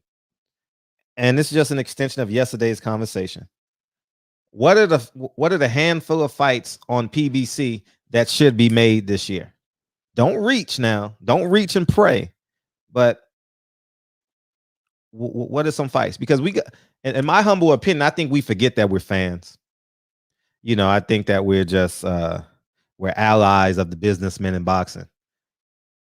And then we can go on down the line. Then we can go to Top Rank. Then we can go to, I don't even think DAZN has any fighters that. What matchup on DAZN would I be interested in? Like Charlo Hurd, Spence Thurman, yeah. Gary Leo, Spence Ugas. Yeah, 5 realistic fights. No reach, like David Benavidez, Charlo, David Benavidez, Plant. That should happen. Jamel Hurd should happen if he don't get the unification. That is, if Teixeira wins, you know. Yeah, Hurd, J-Rock. Yeah, all these fights should be happening. Tank Colbert, you know, and don't forget to donate to the GoFundMe. That's right, PPD. Yeah, don't forget. Yeah, all these fights should be happening. And the reason why I want to bring this to y'all attention, because we'll just let it come to fruition. This time next year, we'll bring it back, and y'all gonna say, Fred, you wasn't bullshitting. These fights ain't happening. Ortiz, Luis Ortiz should be fighting Andy Ruiz. You're absolutely right. You know, but he's gonna get a light touch. You know, Tank versus Rolly, all those fights. Remember all these fights because I'm gonna remember them. Tank Loma is cross promotion, but I get what you're saying. Lubin definitely should be fighting one of those top 4. He's definitely ready. He's earned his way back. He's won 4 or 5 in a row. J-Rock lost Hogan, so Hogan is going to fight somebody else. I saw, so he needs Harrison Hurd 3, Harrison Hurd 2. Yep, Harrison Hurd 2 would be a good fight for sure. Raised like Jesus, played like Moses. Hey, what's up? What's up? What's up, Fred? How you feel, man? What you got? Pretty good. Leo versus Gary. Leo versus Gary. You're absolutely right. That fight should have happened 4 years ago. Leo versus Gary. I'm with you on that. Charlo. Yep. Harrison versus Charlo, 3rd time. I want to see it. Yep. Plant versus Benavidez. Yep. And Tank versus Gary. Why can't these happen? Yeah. Pretty much. I'm with you on it. I couldn't agree with you more. Those are definitely fights that should happen. Definitely. I mean, I even want to see Tank versus Haney. Yeah, he's not on PBC though. You know, he was willing to take that fight with Ryan. Yeah, true that. I agree. You know what I mean? Because I don't think Teofimo wants any smoke with any of those guys at 35. Honestly, right. I think he's making his play to try to move up to 140, where he thinks he can expand his brand because they're going to start running thin at 140. So that's what I think his move is. I don't think he's one of the biggest. I think he might be a bigger capper than Ryan. Who's that? Teofimo Lopez. Oh wow, you think he's bigger than Ryan? Ryan is okay.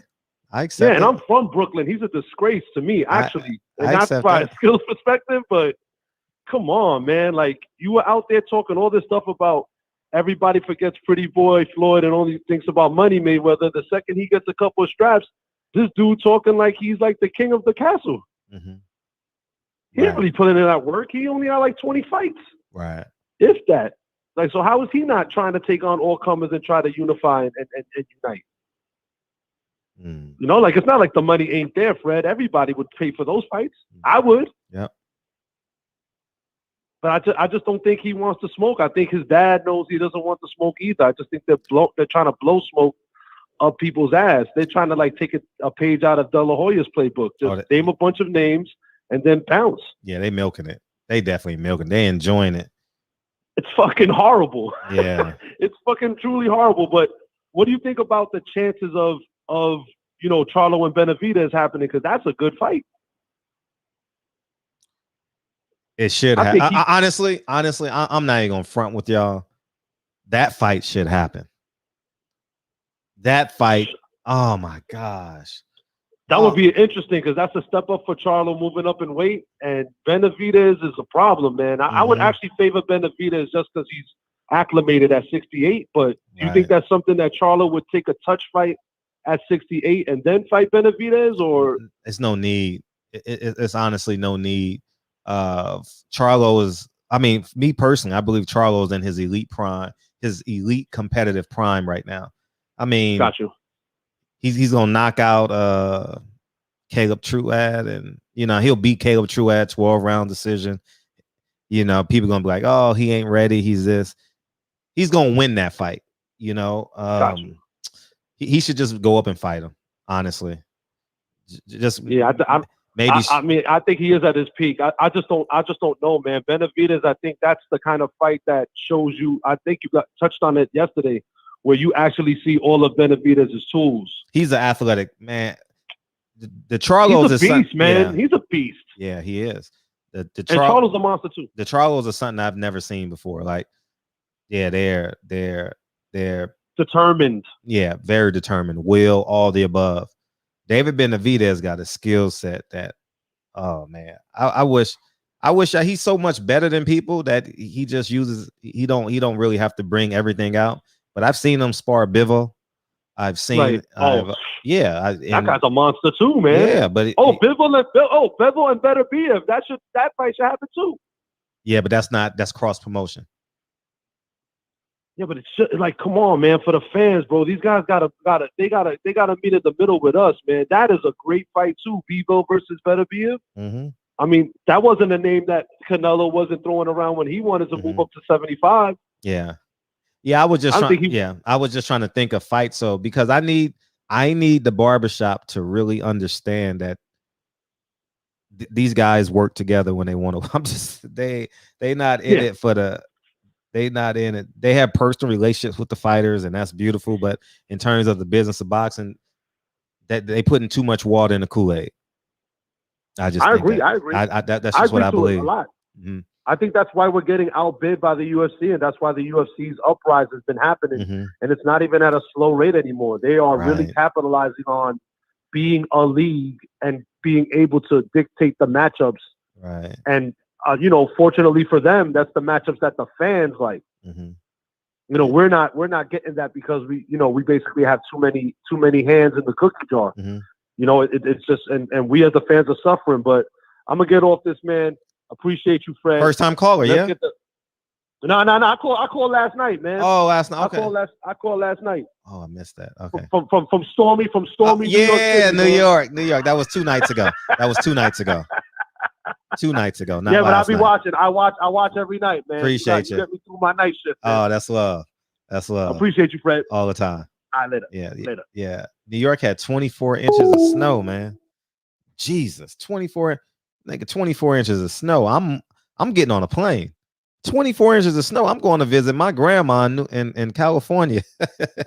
I'm not staying in New York for those 24 inches of snow. That means everything is shut down.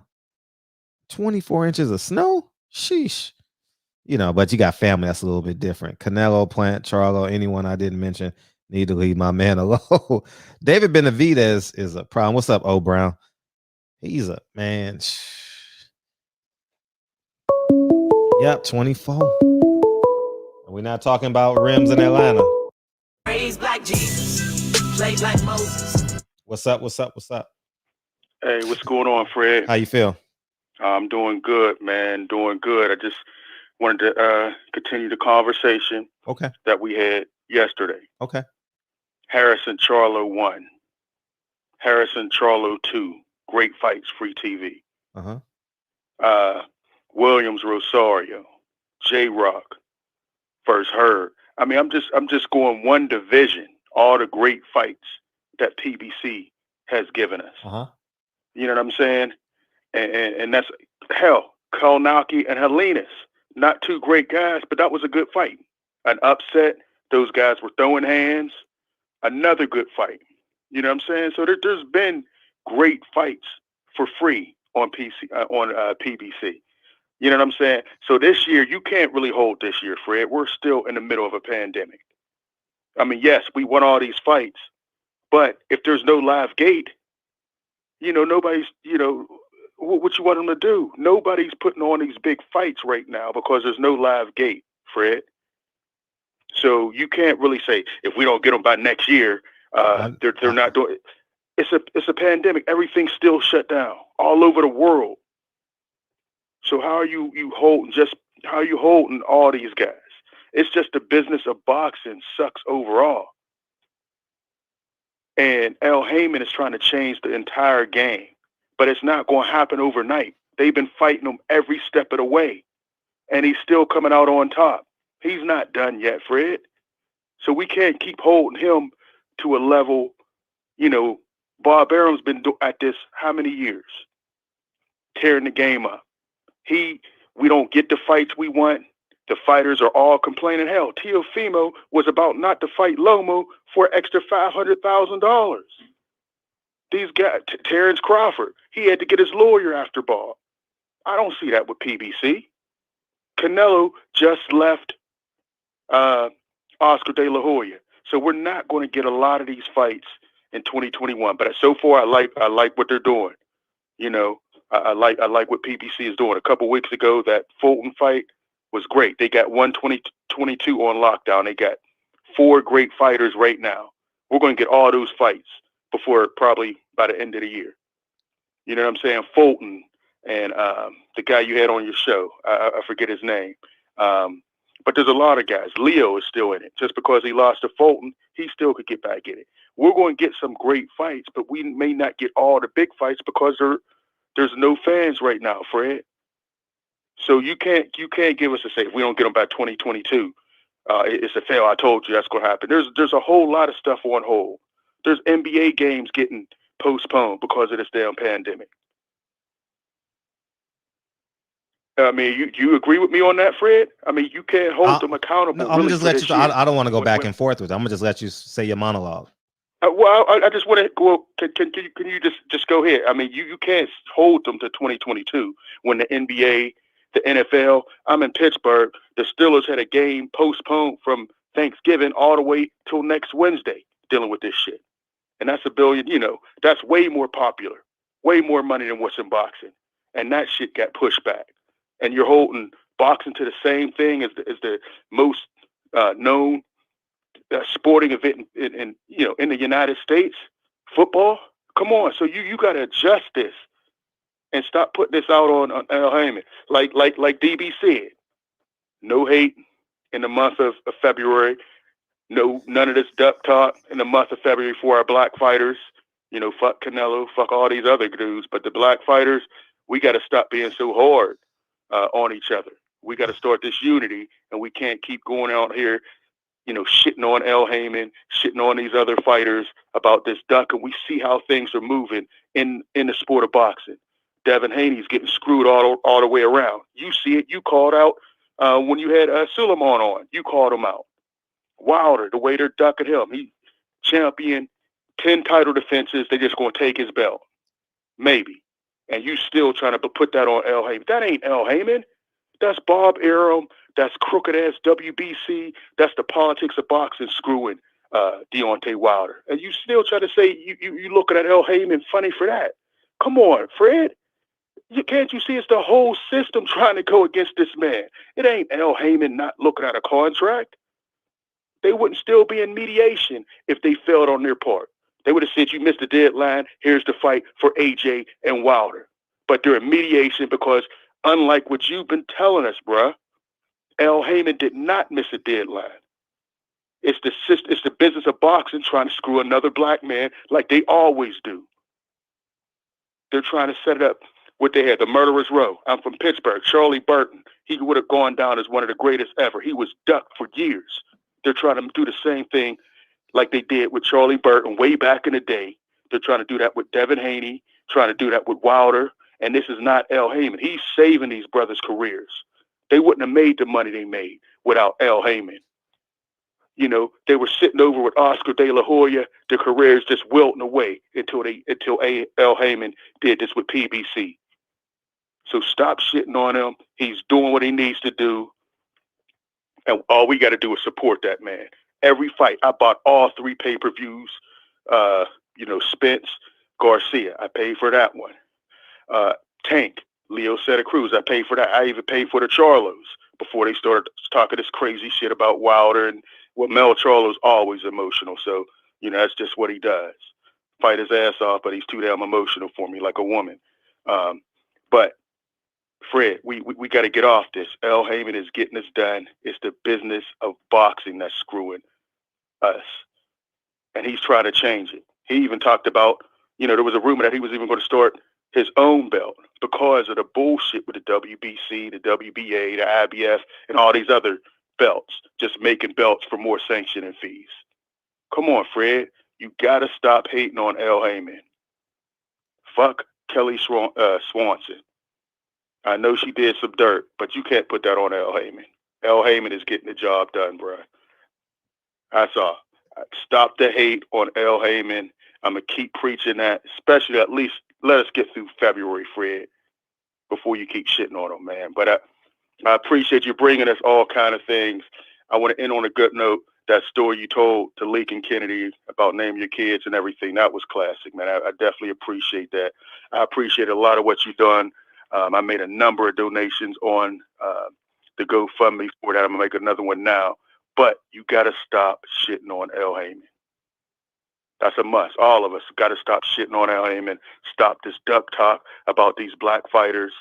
Come on, man. You see how they're moving Ryan Garcia. He gets knocked down by a guy who don't really have a lot of power, gets up and knocks him out with a body shot. Now he's the hottest shit out here. Tank talking about taking a pay cut to fight him. Come on, man. They're pushing these dudes. Spence, he's the hottest thing in pay-per-view. But they still try to say Canelo's the face of boxing.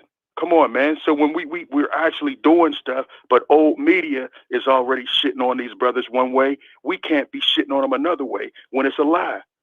We're bringing it. We bring the excitement. We got all the styles. They talk about Mexican style. We got every style there is. Any style there is, you could name a black fighter that got it. So let's stop shitting on these black fighters, shitting on Haymon, and let's make it happen. Fred, love you, man. I just had to get that off.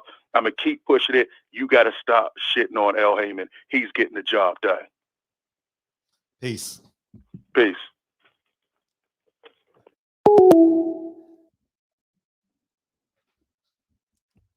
I just want to see the fights. I don't give a fuck. I have no affiliation to none of them. None of them. And if you're going to complain that the fights can't happen over here, then you can't complain that the fights are happening over there. You can't complain about Canelo and complain and not complain about. You can't complain about A for the same thing that B is doing. That's it. That's it. Put another name on it. Put Tim Rice on it. Put Tim Huju on it. I don't care. I want them to drop a schedule. Please, God, drop a schedule. I want to be excited about the sport of boxing. I just want to be excited about the sport of boxing. I want to feel like I felt 3 weeks ago with the Aleem and the Fulton card. I was excited about that.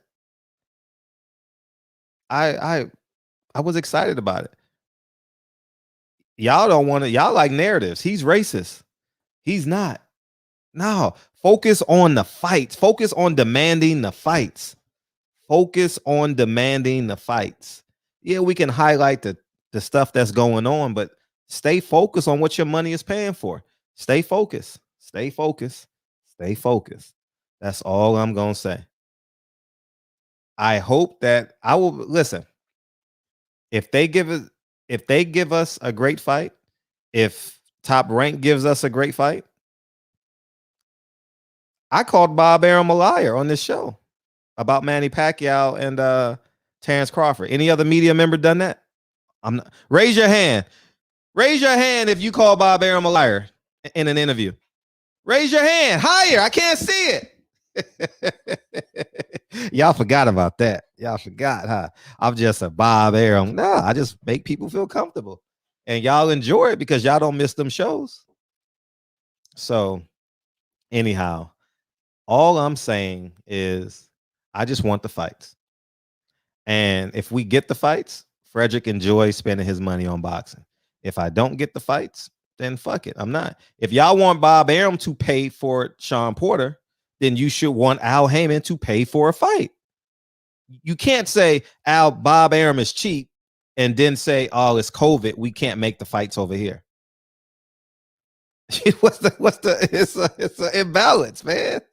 But wait, you don't understand. No, if you want Bob Arum to pay, then you should want Al Haymon to pay. That's it. That's all I'm saying. So make it across the board. And that's it. Just make it across the board. That's all I'm saying. Make it across the board, and Frederic is happy. Not Sean Porter. Earl Spence Ugas is next. That fight is set in stone, right? That fight has to happen, right? Jamel Charlo. Hopefully Jamel Charlo gets the unification. That has to happen. That makes sense. That's boxing. That's boxing. But when Tank Davis pulls some guy up from 130, from 126, named Leo Santa Cruz, who his own manager on this show said, I feel sorry for Leo. He's going to get knocked out. And we all knew that was going to happen. We knew Tank was going to knock him out. We knew. If we had to predict an ending and our life depended on it, we would say Tank by knockout in that fight, right? And that's what happened. So So I want Tank to fight Teofimo Lopez, Devin Haney, Shakur Stevenson, Gary Russell. All those fights make sense now. You know? So that's it. I actually think I'm the most realistic person.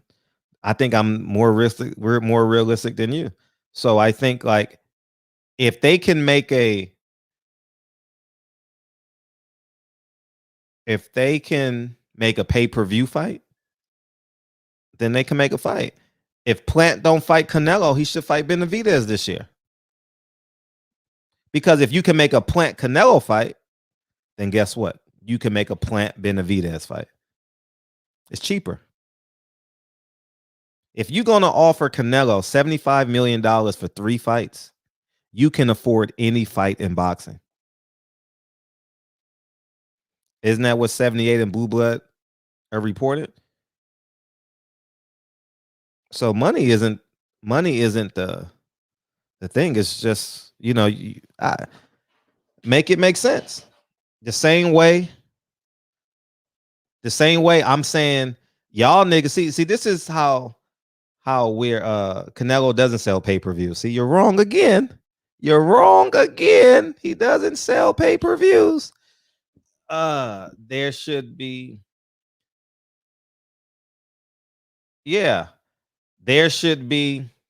a descending pay-per-view scale where champions versus champion is at the apex, followed by mandatories and so on. Sure, that makes sense. GX, that makes sense, man. Yeah, press 1, Fred. Yeah, press 1. Yeah, I'm just saying if Canelo doesn't sell pay-per-views and he doesn't sell subscriptions, that's why DAZN rather pay $200,000 in court fees than pay him his salary.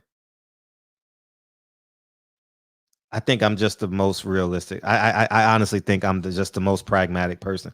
Y'all are putting narratives and your emotions, attaching it to a character in the play. And guess what? Who was the leading guy that did that for so long? Me.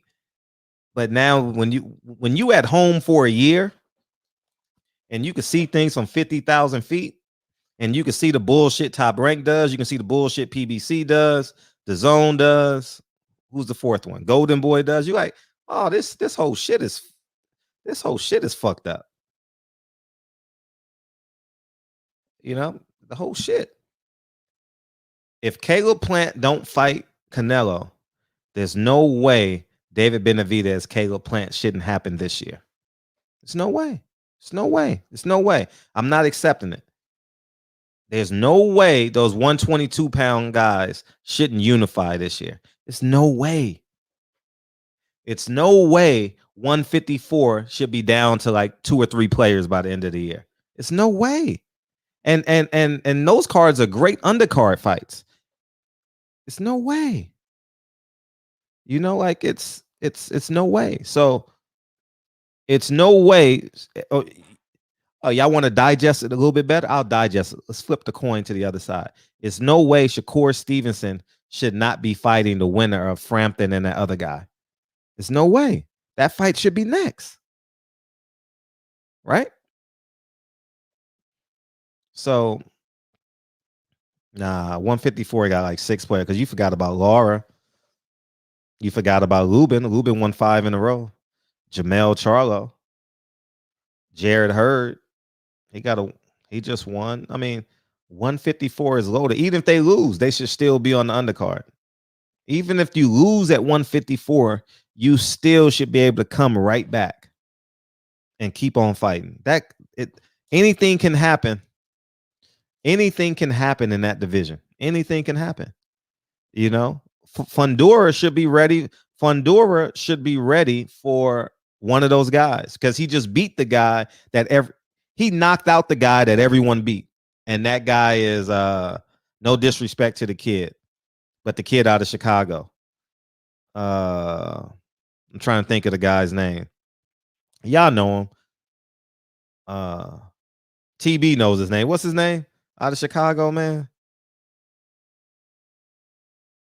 He fought J-Rock. He fought Fundora. And he fought another guy too and lost. He got like 3 or 4 losses. He fought Lubin and lost. Gilmore, thank you. Gilmore, thank you. Gilmore. So he's ready because he beat Gilmore, so he should be ready for Jared Hurd and for Endura. Should be a good fight by now. Holy shit, Bobo, you just said it. That should be on the burner for Enduna versus Hurd. Gallimore, thank you. Yeah. Gallimore, I mean, we can't have the same, we can't be figuring out the same equation in 2020 that we're figuring out in 2021. I thought I spent 10 minutes talking to Bob Arum about Shakur Stevenson. I thought I spent about 10 minutes on that subject in the last interview. Feel free to go watch it. Feel free. So I don't know who needs to be built up at 154. I don't know who needs to be built up at 122. They're all champions. I don't know who needs to be built up. Don't make excuses because you can't make. Raised like Jesus, played like Moses. Hey, what's up? Okay, so I don't see. You can't say a man got to get away from Bob Arum when he willingly signed with Bob Arum. I'm done. That part of Frederic Hawthorne is retired. LaRoche went down to 47. He just lost.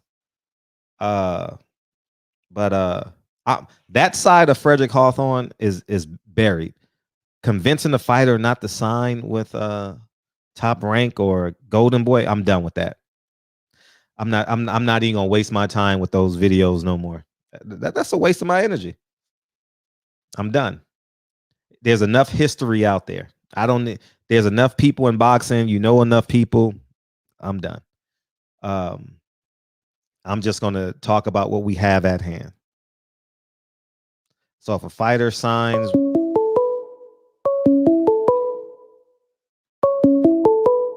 Raised like Jesus, played like Moses. What's up?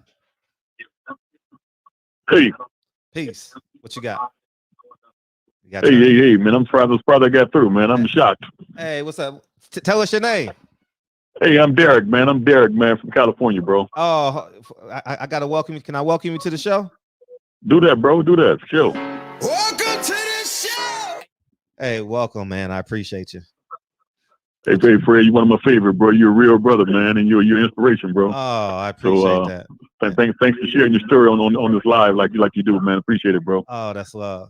That's love. Hey, man, y'all, I was calling about the Al Haymon situation, bro. You know, a lot of people saying that Al Haymon needs to make these fights. What people don't realize is how Al Haymon cannot order no fighter to fight the other fighter. The fighters got to do it to fight the other fighter. Mm-hmm. And in order for the fight to be made, so these guys are ducking one another. Al Haymon can, from my understanding, Al Haymon cannot make these guys fight one another. It's a whole different situation to me it is with Bob Arum. With Bob Arum has the power to say you need to fight this man. Al Haymon don't have that power. From my understanding, you know better than me. So tell me what you think about that. I think it's a mixture. Turn me down in the background because the fans are gonna start. Complaining. Yeah, I mean, they're gonna start complaining. So mute the background. Okay, what I need to do? Turn me down in the background. You watching the show in the background? Just pause it for a second. Oh, gotcha. Okay. Okay, that's better. Yeah, that's awesome. See, okay. It's a mixed bag because in some cases that's right. I would say there are some fighters that don't want to fight, but when you're in control of what happens, you can manipulate the circumstances. And who hasn't done that in real life? So, for example, if Gary Russell wants to fight you, I can offer you $750,000 to fight Gary Russell. Nah, I don't want that fight. Or I can pay you $1 million to fight this guy. Oh, I'm gonna go with $1 million. See, so we don't know what goes on with that. You understand what I'm saying? So I can't speak on that. I only can can give suggestive information. But just me knowing business, I don't tell a person when I go to downtown LA, when I used to flip stuff out my trunk, right? I don't go to Right. downtown LA. I go to downtown LA and I get 5 t-shirts for $10. I don't tell the person that it's $2. I say, give me 5, give me 10, whatever I'm charging for the day. You understand? Right. So if I'm doing that on the smallest scale possible, the same thing is happening. It just replicates itself. You're just dealing with more money. So, Right. So when you know the customer, you know the product. So you know what? Yeah, it makes perfect sense. Makes perfect sense, man. So I believe it's on both sides. So I believe Right. I believe there's a percentage of fighters that says, no, I don't want the fight, and they go elsewhere. And there's a percentage of it that says where he levies his position to tell them to go in a different direction. Right. Mm-hmm. And you know what? I believe that makes you well. You know business far better than I do. I know your story. You're a success. You know business far better than I do. But it just seems like to me, Al Haymon needs to become a promoter in a sense. He got too many fighters making their own decisions, and that's causing, in my opinion, boxing to be at a standstill. But from the premier boxing standpoint, it's at a standstill because too many guys are saying, say for instance, Errol Spence, he is got his mind made up. He's not going to fight Keith Thurman. They need to fight, you know. And a lot of these other guys, I believe Al Haymon need to become a promoter, man. You know, this advisor thing, I don't think is working. And I'm gonna let you off the phone, brother. Appreciate it. Oh, that's a good point. Appreciate you taking my call, bro. All the time. Thank you for calling in. All right. That's actually a good point. That's actually a good point that you made. That's a good point that he made, but he created a business model where he's untouchable. And I can't lie. If I'm running a business, I want to be untouchable. You understand? And he found a loophole, and he's a genius for it. And you got to respect the man that outthink a man that's been promoting 60 years. Don King, another 60 years. Eddie Hearn, who is a trust fund baby. He came into it. And Oscar De La Hoya, who's been doing it since 2099. He's been developing his own company.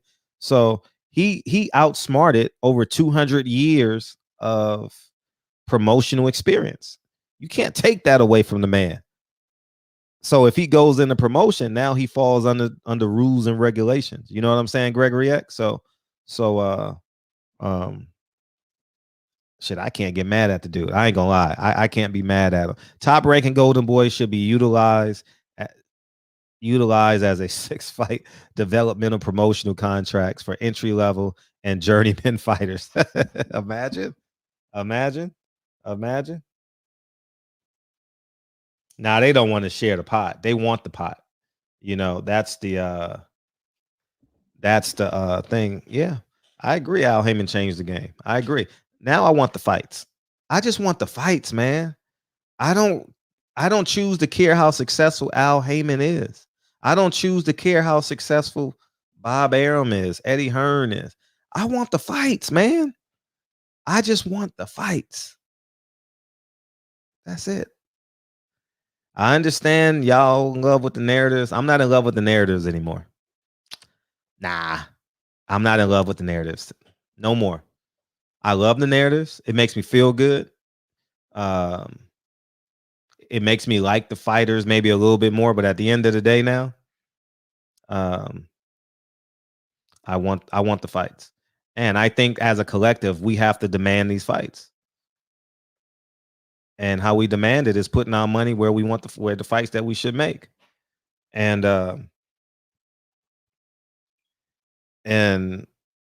you got to be a capitalist. They're being a capitalist. Every time you go to a fight, they're charging you for it. You know, so I'm just gonna be very disciplined. I'm just gonna be very disciplined when it comes to me spending money on boxing now. I have to be. I have to be. It's no way I can just give money away to boxing, because boxing don't if boxing was a dinner, it would just be an appetizer. And just think, you got 4 major promotional companies and they can't deliver. They can't deliver. A can't call B, B can't call C, C can't call D.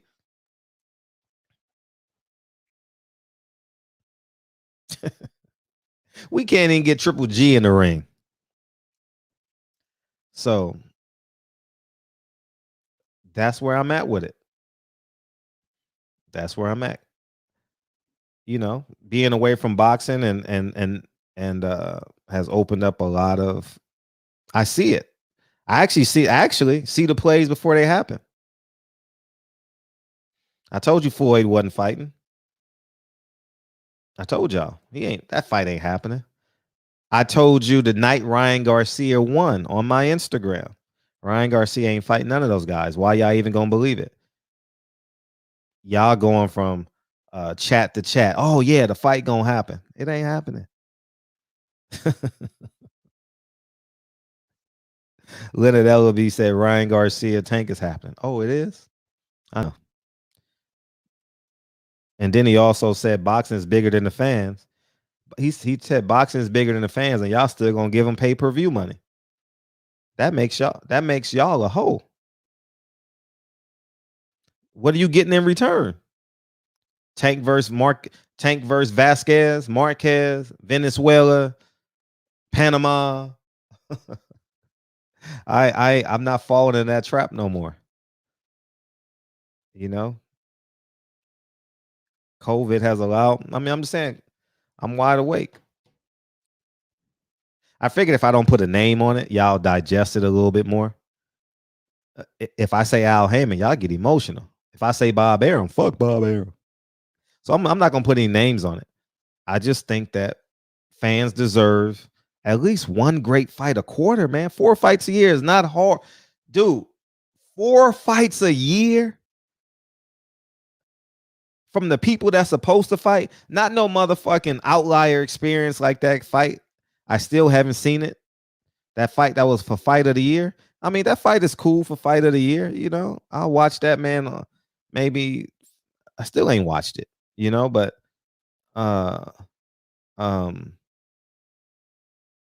so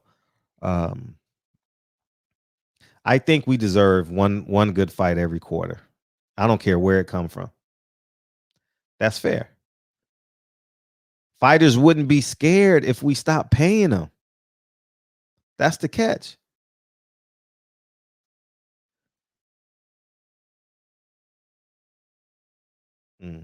So if Tank fights Abner next and y'all pay for that, good luck. Good luck. If Tank fights Abner next and y'all pay for it, if that's pay-per-view and y'all pay for it, don't come in here and talk to me. Don't come in here. Don't come in here talking about, oh, you're a man and you're the most. No, you're not a man. You're not a man. If you pay for Abner Mares, who ain't fought in 3 years, coming off an eye surgery, who can't even beat Leo Santa Cruz twice, and they put that on pay-per-view, and you buy it, what's the point of me coming here every night talk box? We might as well talk politics. we might as well recreate the whole show. We might as well not talk boxing ever again. If they put that fight on pay-per-view and you buy it, and he knocked out Leo Santa Cruz, who knocked him out, who beat him twice handily. Oh, but y'all gonna say styles make fights. I know styles make fights. They also levels to this shit too. You know what I mean? So, but we'll see. That's just pure rhetoric at this point. But yeah. So far, we got some good fights coming up. We got a unification in May. I'm excited for that. You know, I'm excited for 1 versus number 2. We got that Josh Taylor and Ramirez. We got that fight. We got Maurice Hooker and what you call it. So it's a good fight. Yeah, I am not the racist. You are the racist. Yeah, might as well talk politics. If niggas gonna buy Abner Mares and Tank Davis, man, we might as well turn this shit into a dating show. We might as well talk dating. We might as well just talk about women's body parts all night. What's the point? Yeah, man. If they even make that fight, if they make Abner Mares after Tank Davis knocked out Leo Santa Cruz, the fact that that's even a topic of discussion, come on, man. Come on, man. Man.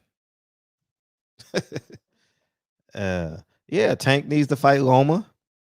All those fights needs to be in play. All those fights needs to be play. I'm with all that. That's where I think we should be. Tank and Loma.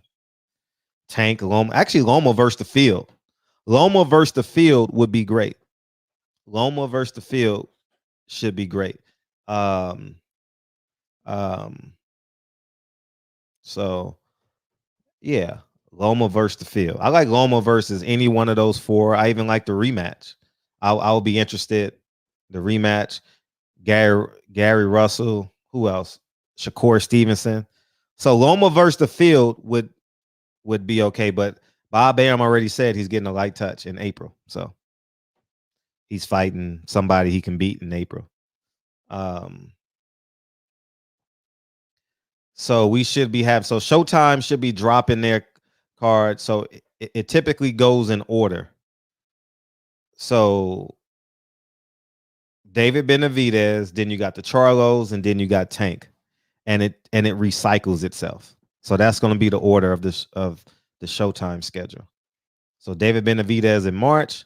Maybe we'll get the Charlos in April or June, and then we'll get Tank somewhere in there. So they also said Tank was going to fight 3 times this year. I don't know, man. I watched basketball today. Oh, PBC said schedule dropping soon. That's awesome. I haven't seen it, but that's y'all think that I'm like, I want PBC to do bad. No, I want them to do great. I want them to do. I'm just a fan of boxing at this point, man. I'm just a fan of the best fighting the best, as BFTB would say. That's it. That's it. I don't pay for the NBA. I don't pay for the NFL. And I'm satisfied. So I know y'all gonna blame it on the fighters and y'all gonna do all that. Feel free, blame it on the fighters. I always blame it on the person who signs the checks. Just like you blame it on the person who pays the bills. Blame it on the person who signs the check.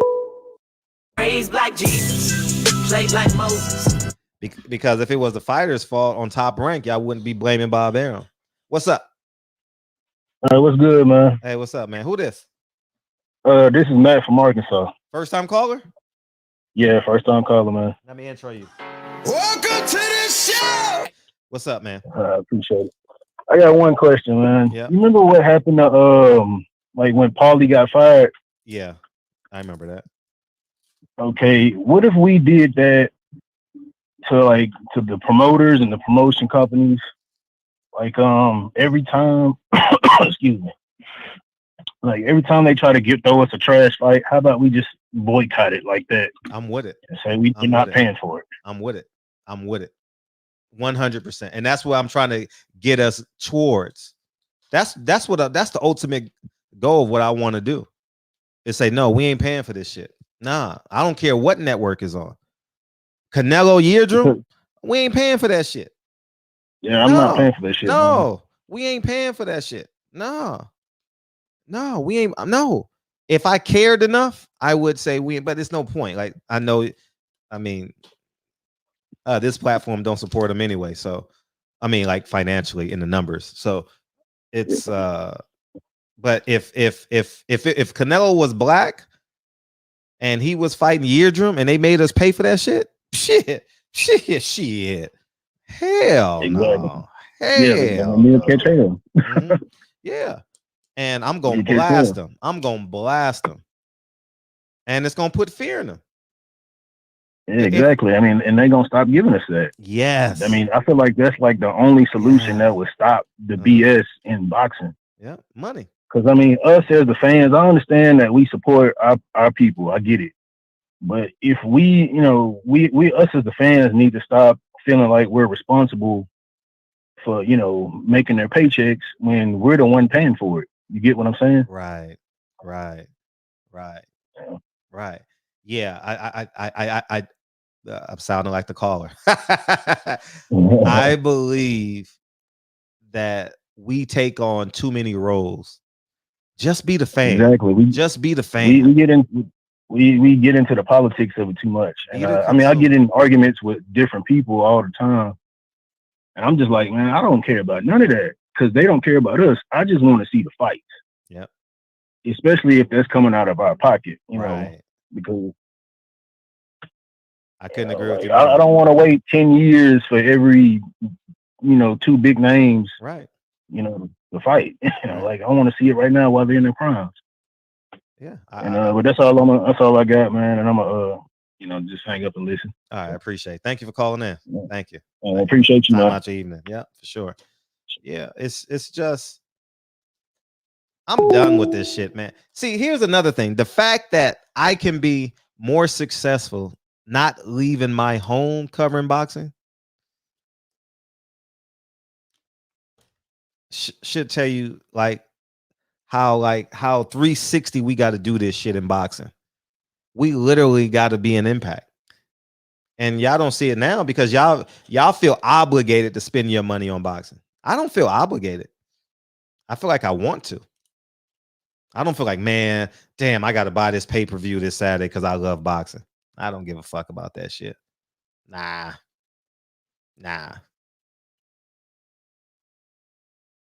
Just like Ugas Spence. Ugas Spence should be what? Pay-per-view? Nah, it should be on Fox. The fight makes sense.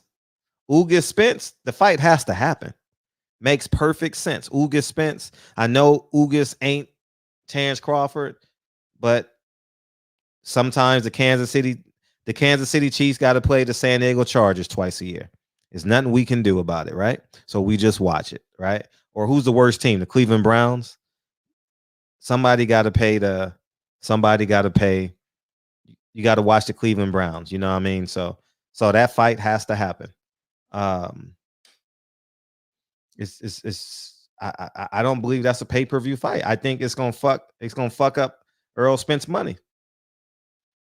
Deontay Wilder knew it. He played the right game. He said, give me a guarantee for Dominic Brazil. I'll knock him out in one round, and guess what I'm gonna do? We'll go pay-per-view Luis Ortiz. And it worked. Deontay Wilder sold close to 2 million, well over 1 million pay-per-views over those two. It worked for him. So I think that fans carry too much of the weight. You know what I mean? Actually, fans carry all the weight because we're paying.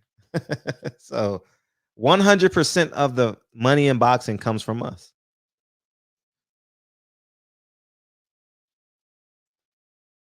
So we're just afraid. We're afraid to be the eye of the storm. I'm not afraid. Actually, I enjoy being the guy that's going to be right 2 years from now. Half y'all niggas didn't agree with me about Andre Ward. Now y'all like, damn, he is a little bit different. He called Teofimo Lopez the undisputed lightweight champion of the world. And he's been champion in 2 divisions. How you explain that? So, if you only want the best fights from Al Haymon and not from Oscar, Eddie, and Bob, then what?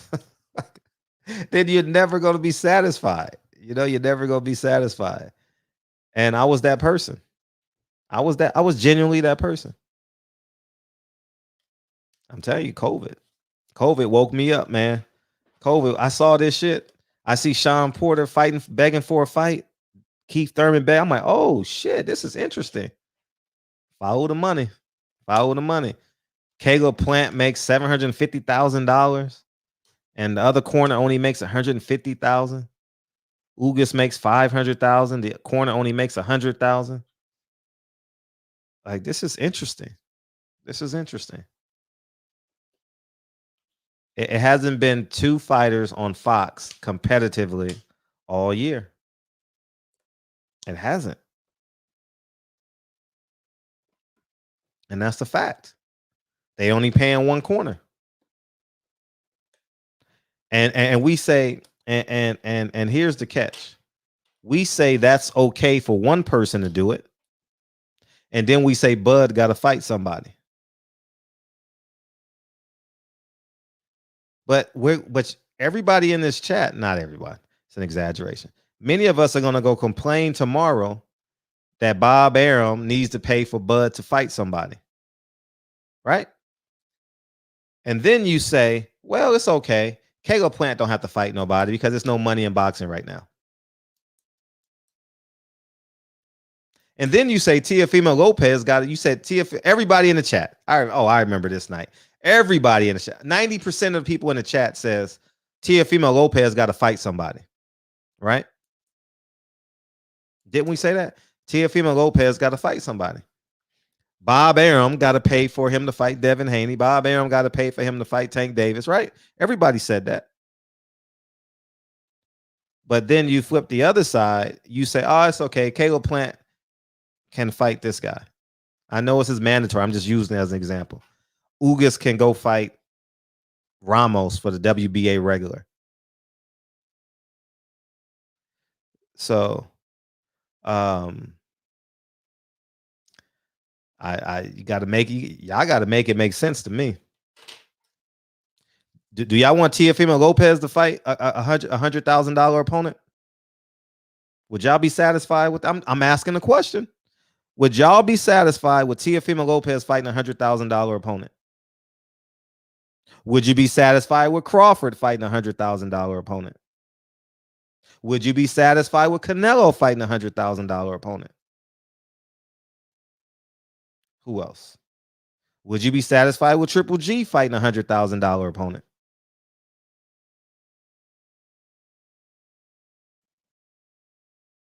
If the answer is yes, then why do we have a show?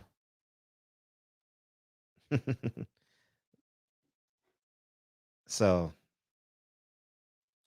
that's all. That's all I want to say. DB, you still here? So I'm excited for Benavidez, man. I want to see Benavidez, and Benavidez got, because he talks like a fighter, man. Jamel Charlo talks like a fighter. David Benavidez talks like a fighter. Deontay Wilder talks like a fighter. Man, I like it. I like it. I like it. Teofimo Lopez talks like he just want everyone to know he's a fighter. You know, like,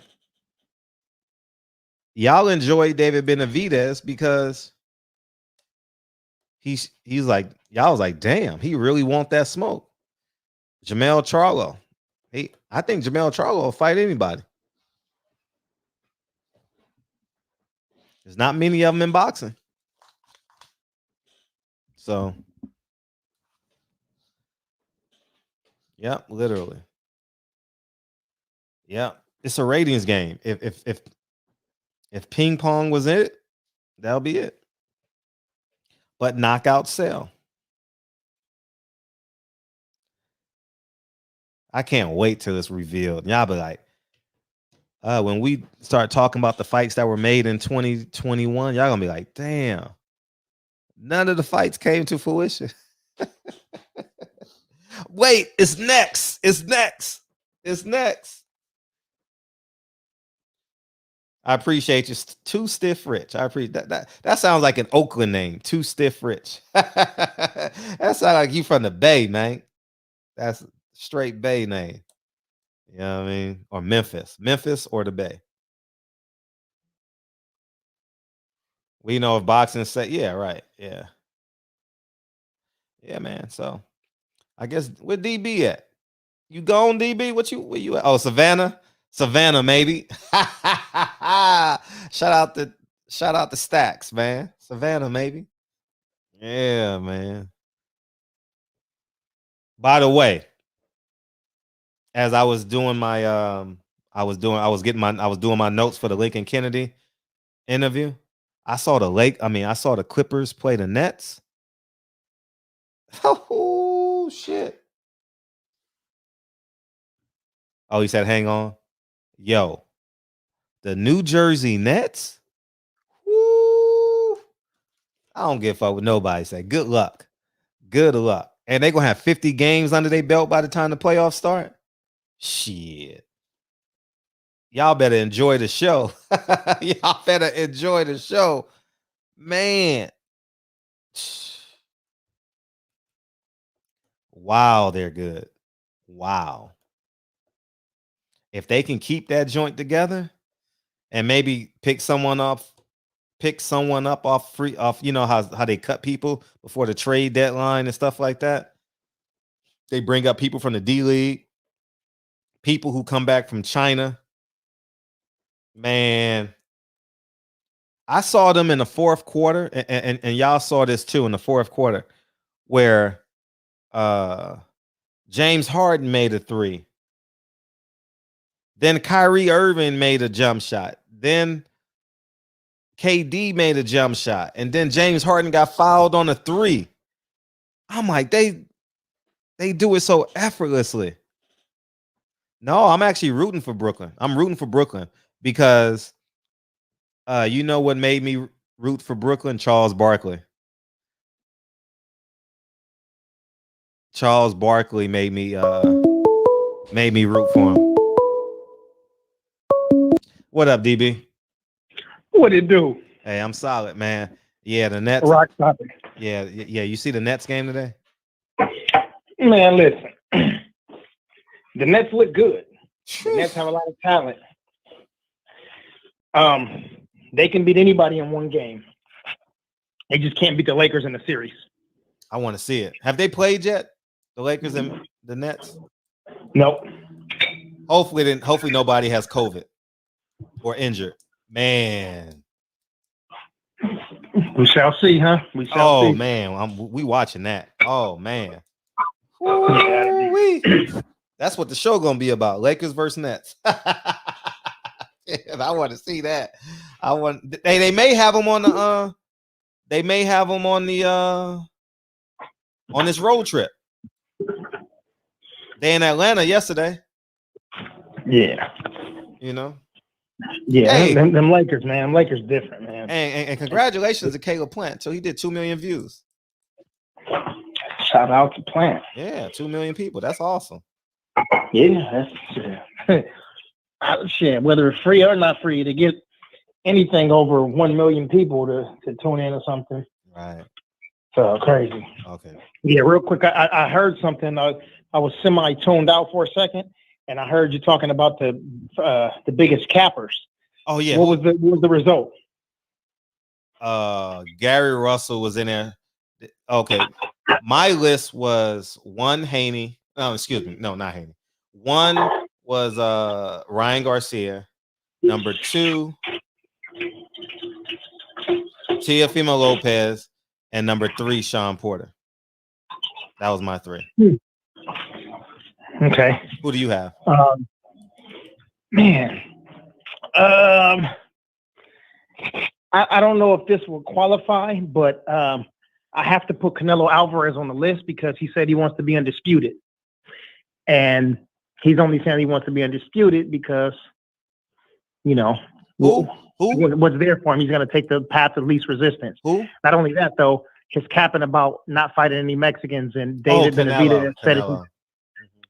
David Benavidez said it himself. Well, he's only talking about me because I'm the only premier Mexican that's there at this division. You know, if you go down a weight class lower than that, then you have right. Munguia, right? And I think he can be bought. You know, I think Munguia can probably be bought, but David is a different breed. You know what I'm saying? With the skills, with the heart, and, you know, chasing legacy as well as money. You know what I mean? So, like, some dudes are there they're like, fuck it, I ain't never gonna be one of the premier fighters. Like, shit, I got an interim belt, I got a WBA wooden belt, You know, like this is the most that I'm gonna get. I'm probably not gonna get a big fight. So they get Canelo Alvarez to say, man, look, this is what we're gonna slide you, and we're gonna slide you this, and you're gonna dive in the 6. You know, I don't trust Munguia, but anyway, yeah, Canelo. I think if there was another Mexican that emerged, I don't know, from the top 22 and then made his way in 2 fights to 12 to number 8, Canelo Alvarez would definitely be fighting him if he's not a threat. So yeah, he's definitely on the list.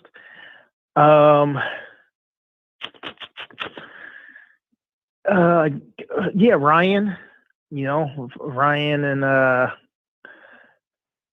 for obvious reasons, obviously. Ryan said he want to fight Tank. He said he want to fight he said he wanted to fight Tank and Devin, and we know that's not going to happen. You know, he'll mention another name. I don't know. I think at some point he said he'll fight Teofimo, right? He'll fight Gamba. He'll fight everybody, but he won't fight them. You know, that's a lot of capping. And I think the biggest capper of all of them, though, is Teofimo. Oh, you think over Ryan? Capper. Over Ryan? Yeah, he's the biggest. Yeah, I mean, listen. Oh no, I'm not denying. Oh, I'm not. I don't disagree. I'm just like, wow, okay. I think if we didn't get old man Bob on here, then we probably would have believed some of his hype. But when Bob came on and I asked Bob, I said, "Did this guy do X, Y, and Z?" And Bob said, "Hell no." Right. I don't want to get him back on.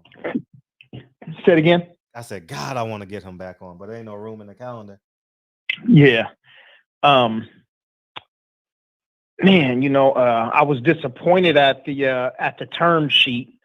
You know, that whole thing with GRJ. Yeah, that was disappointing, but yeah, I don't think that's. Yeah, no, that's a big cap too, man. Fuck that. I can't excuse that. Yeah, I can't excuse that. And number 5. Oh man, number 5. Who else is there? I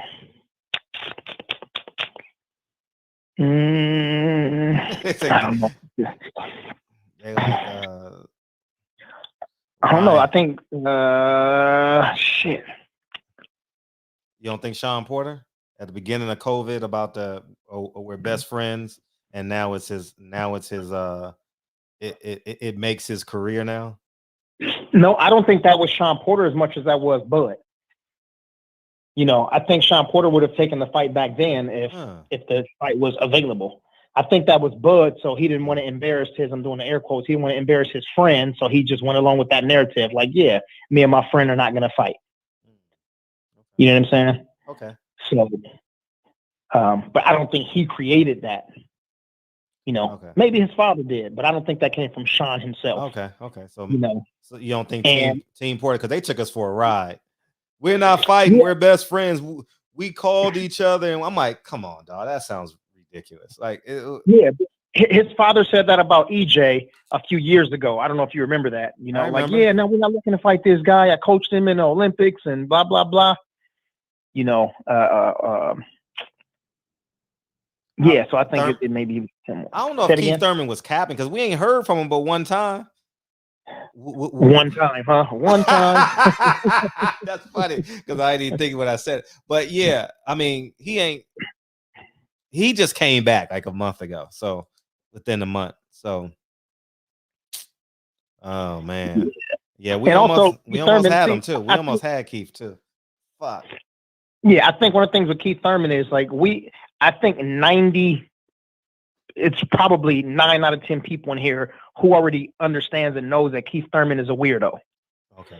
So we don't expect anything other than for Keith Thurman to cap, because everything that he says is cap. Got it. And that's not just a 2020, 2021 thing. This is early millennium shit. You know what I mean? I think the last time we stopped believing Keith Thurman is when he said, "Don't fuck me, son." And after that, you know, it was all downhill from there. Yeah, I mean Tyson Fury is in there too. You know what I'm saying, but he's more of a cheater and an asshole than he is a capper. Who's that?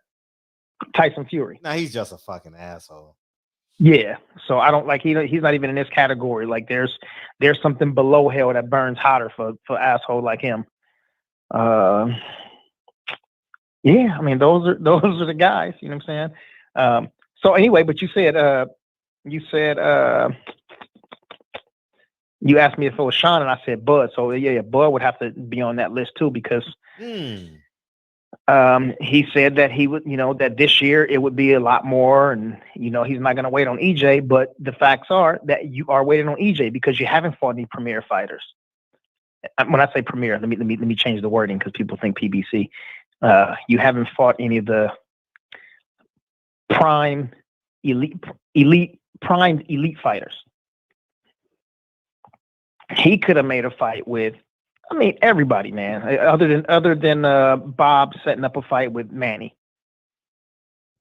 Other than that fight, but you could have fought Mikey Garcia. You could have fought Ugas. You could have fought Keith. You could have fought DSG.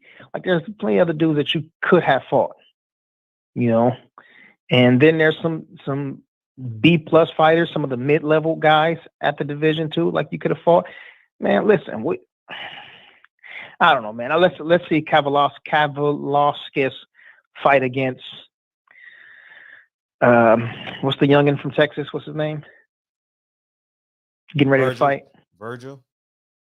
Let's see. Yeah, let's see. He's fighting Mo Hooker. He's fighting Mo Hooker next. Oh no. I'm talking about Kavalauskas. I'm talking about Green Machine. Yeah.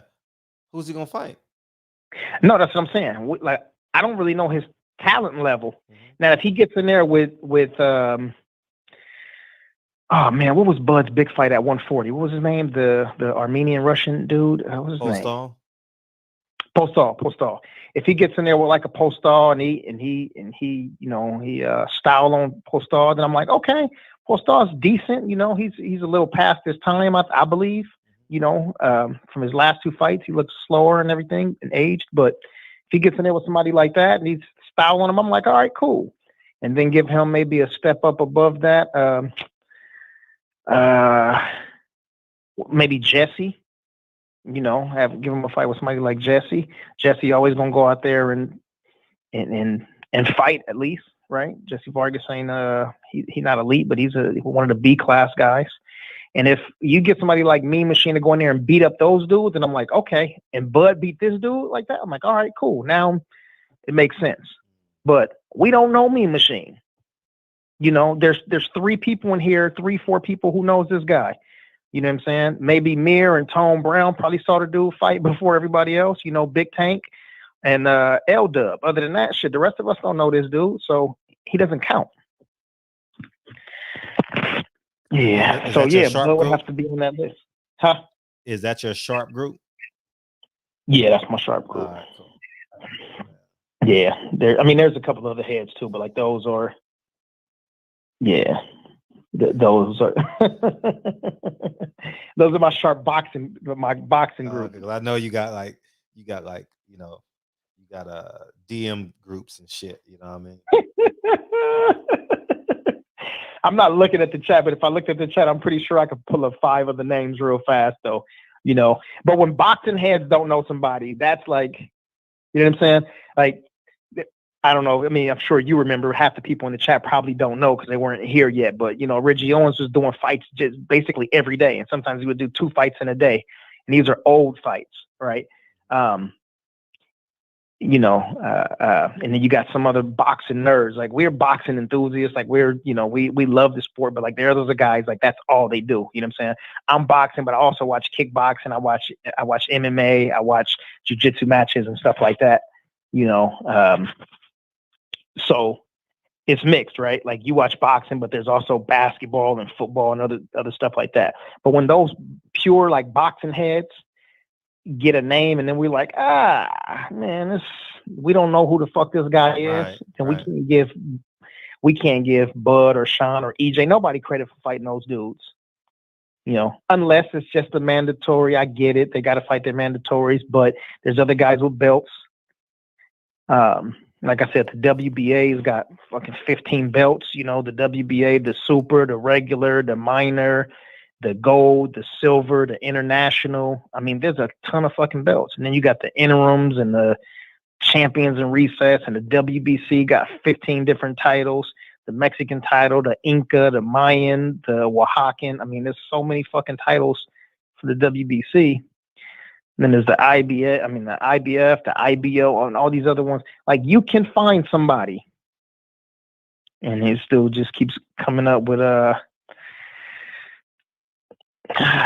these weirdos. I would love, though, to see Bud fight against Jose Benavidez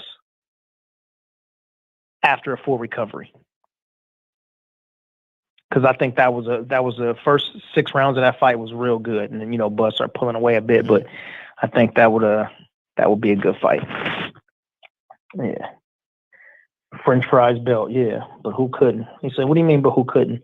I would kick Nate Robinson's ass." Talking shit.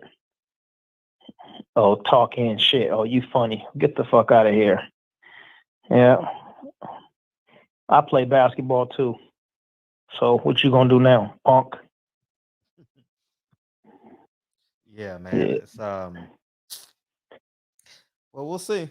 The fight we didn't mention is someone put in the chat, Ennis and Lipinets. I like that fight. Lipinets. You know what? I'm sorry. When I mentioned I'm sorry, I didn't mean to cut you off, but when I mentioned Postal, before I got to Jesse, I was thinking Lipinets, and I was talking too fast, and that's what I skipped. I would like to see Lipinets and Kavaliauskas. You there? You want to see that fight? Yeah, I need to know what kind of talent this guy has, because he's just going to fade from now. Nah, just split them niggas up and let them... No, because listen, why do all of our guys have to fight each other, but these other guys don't? No, they're just the litmus test. They're the litmus test. They ain't, they give them like $300,000 to go run into a wall. Let me see. 24 G's. He said he beat Enos and Mikey. Yeah, that's a good fight too. Who? Boots and Mikey. Oh, that won't happen. Mikey would never take that fight. Never. He already said he wouldn't fight the other dude because he moved too much. Crawford. Imagine fighting a hungry dude like Ennis who want to, man. Let's see. I think Porter and Kavaliauskas are names. Yeah, Crawford to me is elite, but isn't getting the fight due to PBC fighters being political. But Dory Jones, they're all being political. I don't think it's one sanctioning body where guys say, you know what, I'm going to sign with with Top Rank so I could be political. Like, these dudes are like, that's a part of this game now. And one of the sayings that I hated hearing in 2020 was, boxing is a business. Okay, well, Fred, it's like when you come on and the devil is a lie. Hey, so the first thing I want to say is, YouTube is a business. Like, nobody asked that shit. Like, we coming on here to fucking have a good time and talk about boxing, politics, TNA, and all of that. You don't have to remind somebody that. We know it's a fucking business. And like, people keep saying that because that's like the way out. Yeah, that's their intro to their out. Yeah, the intro to Hey, I don't see Leonard L be saying that shit. Can't you picture Leonard L be saying that shit, dog? Man. Motherfucker. Yeah. Oh, I'm gonna close this door. Hold on. Sorry. What's up, D Bevel? D Bevel, my brother. D Bevel, the champ. The champ is here. Terrence passed the pause, bumped his head, and fell in the barbershop. Oh. Mm-hmm. Oh, yeah, but let's see, man. Let's run. Let's see who in here. Let me see. I don't think so. D.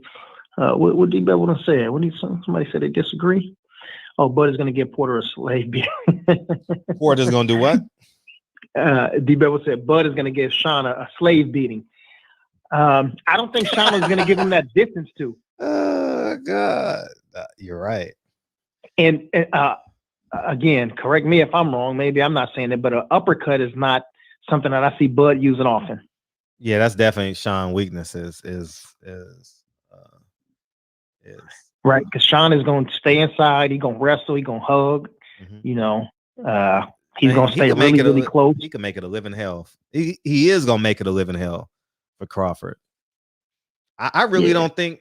I'm being honest, man. I don't think Aaron wants that fight. I don't think Haymon wants that fight. I'm talking about Crawford and Porter. Because I think they just want Crawford clean now. You know? Yeah. So. Damn, I just want us to get these fights, man. I want us to get fights so we can just, I want us to be able to just to geek out and be nerds and shit. Just be like, I'm so fucking pumped for this fight. That's why I want PBC to drop the calendar so we can be like, yes. Or no, because there's just going to be something that you're going to disagree with. And you'll be like, man, this fight. Listen, you're going to Debbie Downer it and shit. I'm going to Debbie Downer. I did the same thing for Top Rank when they was in the bubble. Oh, y'all forgot about that. I was like, what the fuck is this? I even said, Bob, what the fuck is this bullshit? I said it on this show, Bob. That was some weak ass shit y'all did in the bubble. Well, we had to do that, yeah, whatever. But that shit was terrible. I mean, them fights were horrible. Like they don't have the talent. Yeah, they don't have the depth of talent. The depth to be putting on cards every damn week, right? Don't have the depth. They top heavy. Yeah, they very top heavy. That's why I'm shocked that PBC don't do like a Tuesday night fights. You know, like put it on a cheap network, you know, like I don't know. And see what it does. They tried it, but they put it on Fox. You got to put it on like a cheaper network, you know, and bring up the one thing, the weaknesses of PBC is I don't think they develop talent too well. I think Top Rank did a good job with Shakur. Now I think he got to let his wings go. I think PBC does a real good job. At the top. I think they do a real good job at the top in terms of like, but they go ahead. Sorry. No, I'm saying what you're saying. Yeah, that's pretty evident. Top Rank has all these guys when they're them and what's the De La Hoya's Golden Boy. Golden Boy. Yeah, all these guys, right? They had Deontay, they had the Charlos. I mean, they had, you know, Mikey, they had all of these guys and, you know, in their infancy stages. And then those guys outgrow those promotions and then they get with PBC and then they get good marketing and they, you know, Al gives these guys commentating jobs and, you know, when he did the big Prester, was that 2 years ago, right? That kind of stuff. So yeah, I agree with you. You know, they're not necessarily they're not necessarily the best at grooming them, but once they have them, I think they do a pretty good job with keeping their names relevant. Yeah. And then it makes these guys current. Like you ain't got to worry about putting them on the motherfucking undercards and shit. You just throw them on a Tuesday night fights. I think Tuesday night fights would be cool for boxing. You know, we gonna watch it. You know, and then they go to Showbox, and then they go to Fox or Showtime. You know, so. Yeah, Tino Fernandez had a good comment. He said, PBC is like Def Jam in the 90s and early 2000s. You got to sell yourself, but if you're a big name, you'll get good marketing and better profits. Oh, yeah, Def Jam, yeah. That's a really good that's a really good comment right there. Yeah. Let me see. Tino facts. Okay, yeah, everybody's seeing Tino's comment. CJ, what up, CJ? I ain't seen CJ in a minute. Where's CJ at? CJ, he in the chat right there. Okay. Talking to 24 Jeezy. Okay. Disappear for a minute. Let me see. Ugas lost to Amir Imam. If we downplaying Mean Machine. Ugas lost to Amir Imam. That had to be years ago. Yeah, like I remember. What's up, CJ? Yeah, I remember Amir Imam. I was high on him, man. That nigga just get tired. Nigga just get tired. Like, yeah. He be winning every fight and just gas tank just put a hole in it. Yeah. Let's see. That was a Mike Tyson fight. I mean, Don King fighter. Oh, there you go, right there. Okay, P. Good said, Mean Machine lost to Ray Robinson. DV, that's all you need to know. Yeah. It was actually, they called it a draw though, but he lost to him. Definitely lost. I watched that fight. Okay. I was gonna say that when you said it. I just forgot it. That's exactly what I was thinking. I remember that now. Yeah. But again, Bud will still. I love our good brother Bud, but sometimes he just gets a bit delusional, just an incy bit delusional. In his mind, he wants to pump up Mean Machine. He wants to make us believe. He wants to do some David Copperfield and shit and make us believe that this dude was like some big time prime, Olympian, like all of this shit. Like, man, listen. But like you said, having that fight with Ray Robinson and also taking another B level fighter, like if he goes in there and he fights against Jesse Vargas or what's the other name guy I mentioned, the fucking Russian, Kabalovsky. No. I'm saying Lipinets. Sergio Lipinets. Lipinets, yeah, right. He go in there and get in a fight with those two dudes and they beat him up. Now Bud can't try to sell us this shit, But if he doesn't fight anybody else, then he'll keep trying to sell us a dog until it's just a horse. Right. That sounded like some country shit, huh? On the mic with Terrence Bailey, he says, "Watch Blood and Fury this Black History Month." Blood and Fury. What's that? Watch Blood and Fury. What's that? Oh, I thought he was talking about blood boxing, or then I thought he was talking about Blue Blood. He's talking about, I think it's an old movie documentary or whatever. Okay. Called Blood and Fury. Yeah. And we talking about boxing. He's talking about Blue Blood and blood boxing. I know. That's why I was like, yeah, that's exactly. Threw me off. Yeah, that's what I was like, huh. I was like, I didn't know that. Yeah, imagine if we get Tyson Fury in here. Man. Man, yeah, ain't gonna be no B-mans. That shit. Everybody going straight to the barbershop, knocking on the door. Let me in. Oh, God. That show would be crazy, dog. I couldn't even do phone calls because they wouldn't go through. The lines would be so fucked up. Yeah, that's a fact. Yeah, I don't even think about that, dude. Mr. Vegas, you said Bud ain't stopping Porter. Y'all wild. I didn't say stop. I don't think anybody said stopping him. I don't think no one can stop Porter. Not right now. I mean, yeah, he can be stopped, but shit. I don't know. The only person I think that can stop him is Ennis in maybe a year and a half, maybe, because Sean will be a little bit older. Ennis will be more mature, Yeah. Having good cardio, which Sean has proved that he's got, helps with your chin, man. Mm-hmm. Got to knock down and get your wits back about yourself, in a short time. But Sean can definitely be TKO'd. He can be knocked down 2 or 3 times, you know what I mean? And had a ref jump in and stop the fight. But in terms of sweeping him, it's going to take a lot because he's so damn close to you all the time. Sean would have been a good wrestler or a jiu-jitsu guy.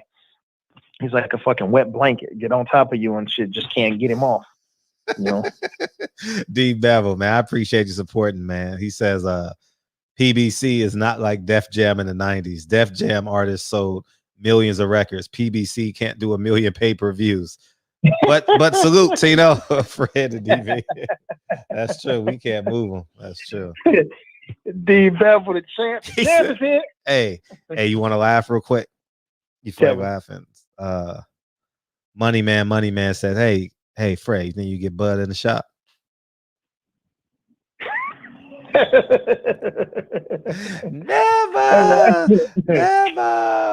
Never.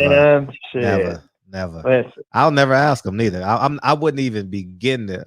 Hell no, I wouldn't even begin to do that shit. Nah, I couldn't do it. Nah, he wouldn't come in here. Yeah, no, he wouldn't come in here, man. But we had his manager and trainer Bomac call in. Yeah, he called in the show. Yeah, he called in just out the blue. Yeah. He'll call it if it's a hot button, and we're gonna talk about Crawford. He'll watch and rest in peace to his son, man. Shout out to the what's Bomac's last name? McIntyre. Shout out to the McIntyre family. You know, he lost his son. Yeah. Yeah. I sent him a message, man. I sent him a message. He replied back to me, man. That's so good. That's great. That was cool too that he acknowledged us. That's you great. know, sending our condolences. Money in the Ghetto. He said, DB, what promotion is going to turn into UFC first? PBC, The Zone, or Top Rank? That's fighting the best. None of them. Damn. They do business with each other too much. And I mean, I thought Al Haymon was going to do that. I thought Al Haymon was going to be like, fuck y'all. We're going to do our own shit. We're going to get our own belts. We're going to sanction our own fights. He wanted to, and then he realized, like, I can't do this, you know. It's going to take. Yeah. Well, I mean, he's got the best chance to. He got the most. He got the volume. Right. Yeah, he's got the volume and the talent, not just the volume, but the, you know, major talent. Major talent. Yeah, major talent and a deep pool. So, yeah, he's got the ability to do it. And I don't know, which company do you think is the weakest? Which Golden Boy? No. The most financially stable. Huh. That's a good question. Yeah. Who be out there? I don't know. I mean, Golden Boy is out. They have no money. Yeah, chat. Which promotion is the most financially stable? PBC, Golden Girl, Top Rank. You think PBC? Because they putting on too many pay-per-views to be stable. Believe it or not, it might be Eddie because that cheap labor he get over there in the UK. Well, then again, also too, Bob been in business robbing people for 100 years, and he don't pay shit. So, you know, let's see. That's a good question. I couldn't answer that question. I really could. I mean, it looks like PBC. I mean, off the riff, you'd be like PBC. You know what I mean? Off the riff, but they doing too many They did 3 pay-per-views in 90 days. So that tells you the money ain't there. It doesn't necessarily say that the money ain't there, but they're trying to capitalize on any opportunity. You know, there's a lot of gates. David High said PBC, S. Dot said PBC, Mr. Vegas said Top Rank of PBC. Mike Weary said PBC, Mr. Vegas said pick one of those. Yeah, I mean the easy answer is PBC. Easy answer. Most of them are just financially stable that from 10 years from now, right? That was the question, right? Yeah. Well, that could be it. Yeah. Tino made a good point too. He said Top Rank because ESPN ain't going nowhere. Yeah, good point. Great point. And I know Eddie Hearn don't spend major money on those cards overseas. I know no one's ain't making $1 million. I don't even think he has $1 million main events over there. Yeah, but he's also paying his top fighters, like overpaying his top fighters. Okay. Right. I mean, how many does he have? 2? Shit, that's enough right there. They both robbing the bank. Shit, they should be walking out like Floyd Joy Sinclair did when he walked out with the ski mask on. But he has that market under control. Like Al Haymon couldn't even penetrate that market. He tried. Remember, he teamed up with Frank Warren, and then Frank Warren left him, and then he went to that network. He opened up the network with Chris Eubank. Remember, that didn't work out. So I mean, Eddie Hearn got a strong hold on that UK market. Got a strong hold. What was that network over there? Do y'all remember the network Al Haymon tried to start over there with fights? It just didn't work out though. Oh man, what was the name of that? Damn. Yeah. Yes, it's just I think what Money in the Ghetto said, Fred, what do you think? Fox ain't going nowhere either. That's a good point. But Fox can change their programming. Right. Fox is definitely not going anywhere. What's the name of that damn network? What's the name of that network in another country? That is not Fight TV. It's ITV. It's who? ITV. There it is. Yeah, remember? Thank you, Mir. He tried his hardest to compete with Eddie Hearn in that market, but it just didn't work out. Maybe he'll try it again at some point. You know, he get an electric fighter over there, and but until then, I don't know, man. Bob Arum, but here's the catch with Bob Arum. What we're not getting. Bob Arum like cheap labor. He likes getting the talent from other countries, paying them nothing, get them on a 5-fight contract. You know what I mean? Yeah. And then when when it's time for them to make money, he don't care if you leave, because he done made buku dollars off you. That dude ruthless, boy. Yeah. He's Jerry Heller. Mm-hmm. He boxing Jerry Heller. I'm gonna ask him about Jerry Heller. I'm gonna ask, did he know Jerry Heller? It might be a cousin and shit. I'm gonna ask him about. Remember that question, Jerry Heller. He probably knows him. Jerry's my cousin. He's a really good guy. Yeah. He just got a bad rap. Yeah. So let me see. Joshua gets paid. Yeah, Anthony Joshua gets paid too. Money in the Ghetto said, Fred DB, what do you think about Keyshawn Davis to the zone? Is he the future? I don't know. I want to see him without headgear. I personally I'm not as much into that as I was anymore, because you know what you're getting yourself into at this point. You know, I mean, it's too much information out there. So from a business perspective, you know what you're getting into. Maybe he does like a Renzo Simpson, just bounces around until he finds a home. All right, so another quick question real quick before, because you're not getting the fights. I mean, that's no promotional company's gonna give you the fights. I mean, they're gonna milk you. But go ahead. Yeah, top 5 prospects, either guys that are just about to come out of the amateurs or the guys that just turned pro. Top 5. Top 5. Without top 5. boots. Without counting boots.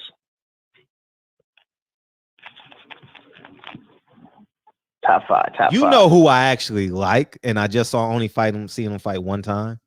That 168 guy that just fought on TV. He has like 8 fights or 4 fights or something crazy. But that motherfucker is skilled. I know he was a lesser opponent, but I was very impressed with him.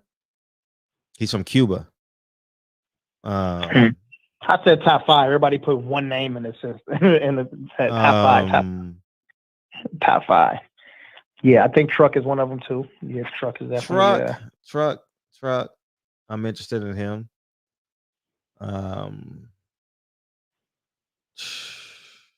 Morrell is his name. Yeah, I like him at 168. Oh man, he got a great frame on him as well. Let's see. Damn, everybody can't come up with 5, huh? Everybody like, damn. Oh, Berlanga. Okay, hold on. Somebody just let me see 24 Jeezy. Yeah, that's 24 Jeezy. That's a hell of a list right there. What did he say? He said Raymond Ford. Yes, Raymond Ford.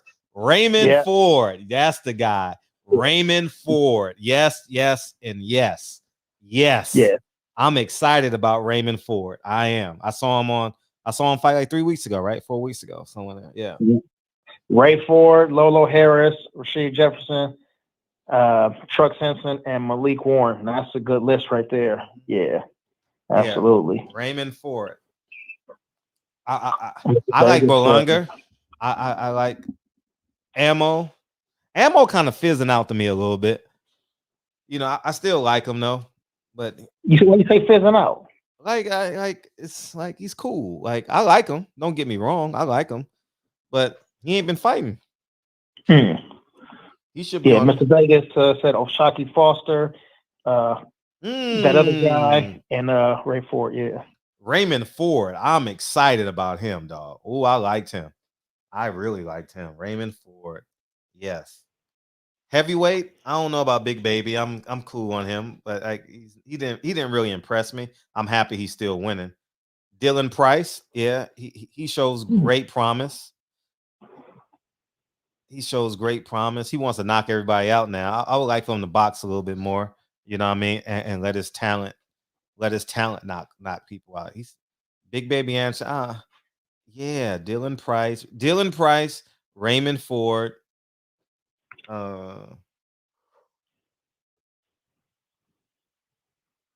Dylan Price, Raymond Ford, I don't know the Ugandan heavyweight. I don't know him. That Morrell, that kid. Yeah, that's 3. Oh yeah, that Ugandan heavyweight. What is his name? Yeah, this guy's Who was that? some power too. Got some power too. He was on Yeah. PBCs, or who was he on? No, I don't know. There's a Ugandan and there's also a Nigerian, but not what's his name from the UK. This dude is actually in Nigeria. Ashton Styles. How about the Cuban Flash? You like him? Yeah, somebody said that a second ago. All right. As that Riddle said, Antoine Russell. Yes, 13 fights, 13 knockouts. Yeah, I like him. He said Joey Spencer as well. I like Joey.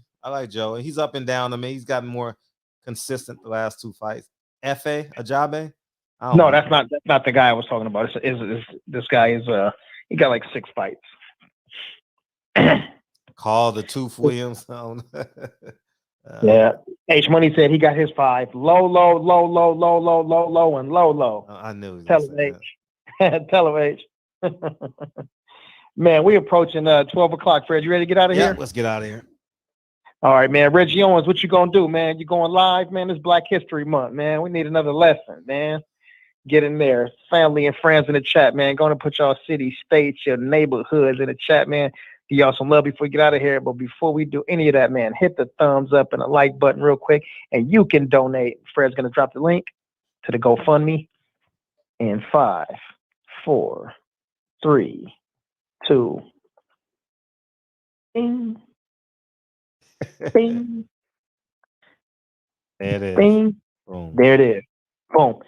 Tap that real quick, y'all. Tap that real quick. Yeah, and you can go and add something to there. What Fred say? Drop a cup of coffee in there? Yeah, drop a cup of coffee in there. Why not? Man. And South Central Zone, Reggie Owens, he said he is going live today and tonight talking about Jack Johnson and the OG, W.E.B. Du Bois. It's going to be a good show, man. It's going to be some good stuff over there. W.E.B. Du Bois. Yeah, right on.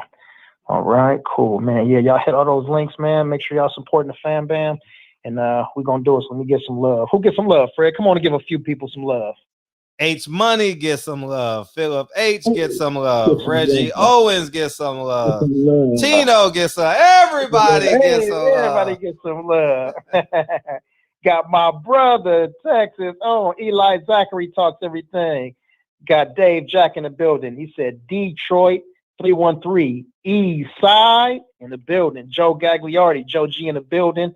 Represent Winter Hill. You already know it. And D Bevel, the champ. The champ is here. He said the fight capital of the world. Las Vegas. NV 100. Money man. He said facts. Philip H, my brother in the building. Let's see. Got Kevin Brower in there. He said everybody gets some love. He said gets some love. He meant everybody gets some love. Let me see. Too Stiff Rich. He said I ain't from Oakland. I'm from Savannah, Georgia, a.k.a. Seaport. 91 Deuce. Yeah, Joe G said ammo. Okay, we see that right there. H Money said from South Central all the way to Tennessee. Represent. Hey there. And highly anticipated in the building. He said Raider Nation. Yeah, man, y'all had one of y'all on in here today, man. A great one too. It was awesome. Jay Dixon in the building. He said peace, black people. Right on. Phantom Brawler, what up with you? He said, damn, stay open for another hour, y'all. We will be open. We're just going to be open across the street. Across the street, 2 doors down at the Owens Den. Yes, indeed. Thrill Hill in the building. He said 206. 206, where's that? That's 206 is Washington, right? That's the Spokane and Gonzaga. What's Washington? What is that called? The Space Needle. Ain't that 206? Yeah, we'll just say yes. We'll say yes. Keep the show going. Yeah, 206. Yes. Kevin Brown said Porter knocks out Bud by round 4. Man, he tripping. Cletus Smith in there. He said ATX, Austin, Texas in the building. We see. Let me see. P Good saying salute to H Money. Matrix already said great show once again. Philly in the house. Shout out to Philly. Southeast, Southwest, all them Philly boys, man, and all of the NOI family out there too. Philip H, we see you. Let's see. All right. Yeah, Eli, we already know you repping the D-Town, man. Texas in the building. I Moses 1980 said, looks like Marcus Brown is going to fight Zurdo Ramirez to the WBC. See, that's a good fight. That's a good fight. Yeah. Good fight. Let's see.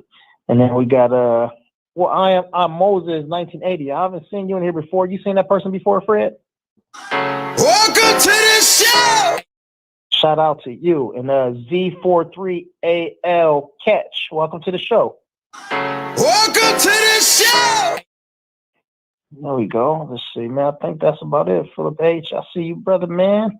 Yeah, let's see. We got everybody in there. S. Riddle 45. Okay, we got you. Salute to you. Salute Tino. Trap Lord, I see you, Cuzzo. Salute. I think Centos Boxing. What's up, Centos? I see you in here. Let's see, Mike Worry the Great, OG Big Mike, Dory Jones. We got you, man. Let's see. David Hyde in the building. What? Let's see, my brother Mir. Yeah. And Javier Rodriguez. He said, match from Eddie Hearn doing A-Rap money. So, yeah, shout out to you, Javier. I think that's it, man. We got just about everybody in here unless somebody coming in late. D. Hodges. I see D. Hodges. He said, Boston in the building. Shout out to you in Boston. Let me see. Ammo versus Spencer tomorrow. Who you got, DB?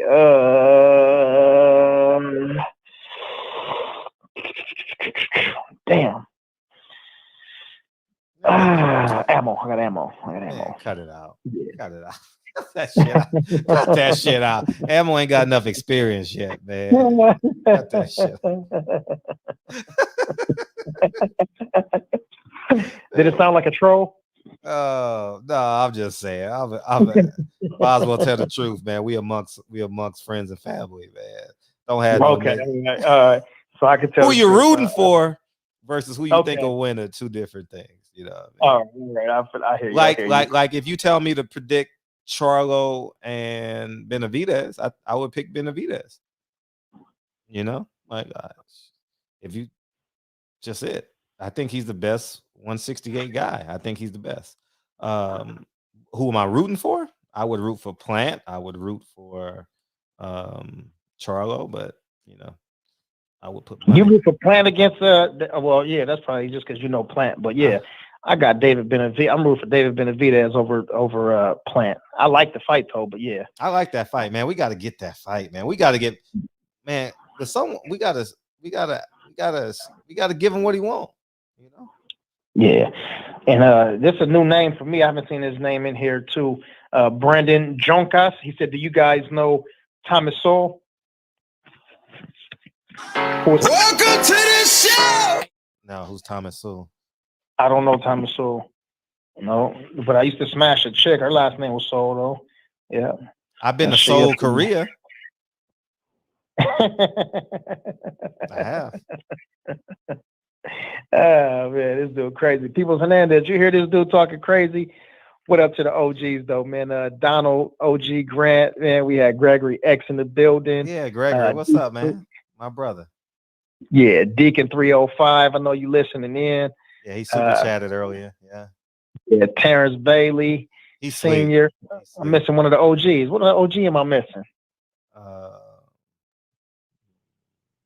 Damn, missing one of the old schools. Who I'm missing? Brandon. Shout out to the third chef. Dre Finest. There we go. I knew it was one of the OGs. Dre's Finest old ass. Nigga like 33 in the picture. Yeah. Great uncle and shit. Yeah. Hey man, we slide over to Reggie's, man. Let's play the music. All right. Nigga look like Bobby Brown. I was waiting for a joke. I mean, I set myself up for it. Reggie got you. Yeah, I know. I set myself. I was waiting for somebody to say it. Fred is so Korea Player of the Year. People Hernandez, what's up? Yeah, I'm about to go eat some chow mein and fried rice. No egg though. Where's my damn mic at? Damn, Pete Hernandez, yeah, he here. There we go. There you go, people. I got you. and destined. Starting in 10 minutes. Yeah, I know. My brother, Fred. Who that? Chapter 24, Reggie.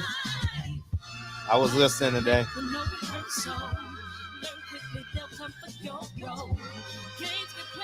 I got a bucket list item off my life today. You heard me, DB? No, I got a bucket list item off my life today. Oh, yeah. That was dope as hell. Yeah, it was. I'm going to edit that shit up. Much expected, much is given. Yeah.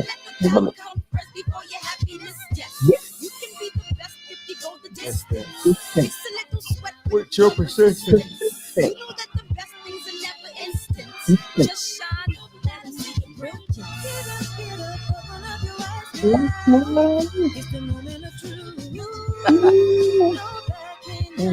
No.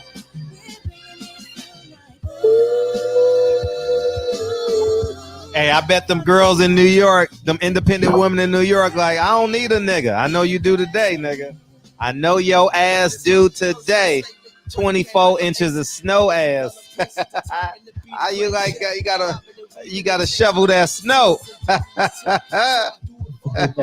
Shovel that snow.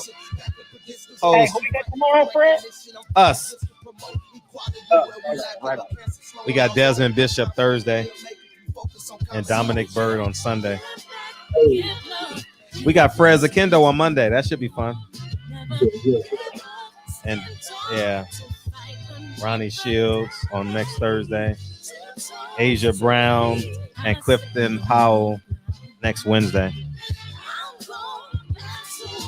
G. Clifton Powell? Pastor Clifton Powell? Yeah, nigga, yeah. Shit, you hate. From Amen? Amen. Amen. Amen. Yeah. Hey. I'm like, hey, when he beaming, I'm like, what's up, nigga? You know what I mean? Like, fuck that shit. What's up, nigga? Hey, the Queen Patty Dean done it again, ladies and gentlemen. Shout out to everybody, man. Dave, Jack, S. Dot, Patty Dean, the Queen, Joe Gagliardi, all y'all, Yoba. Everybody get some love. Love y'all, man. Oh, man. Love you, man. All right, love y'all. See y'all tomorrow.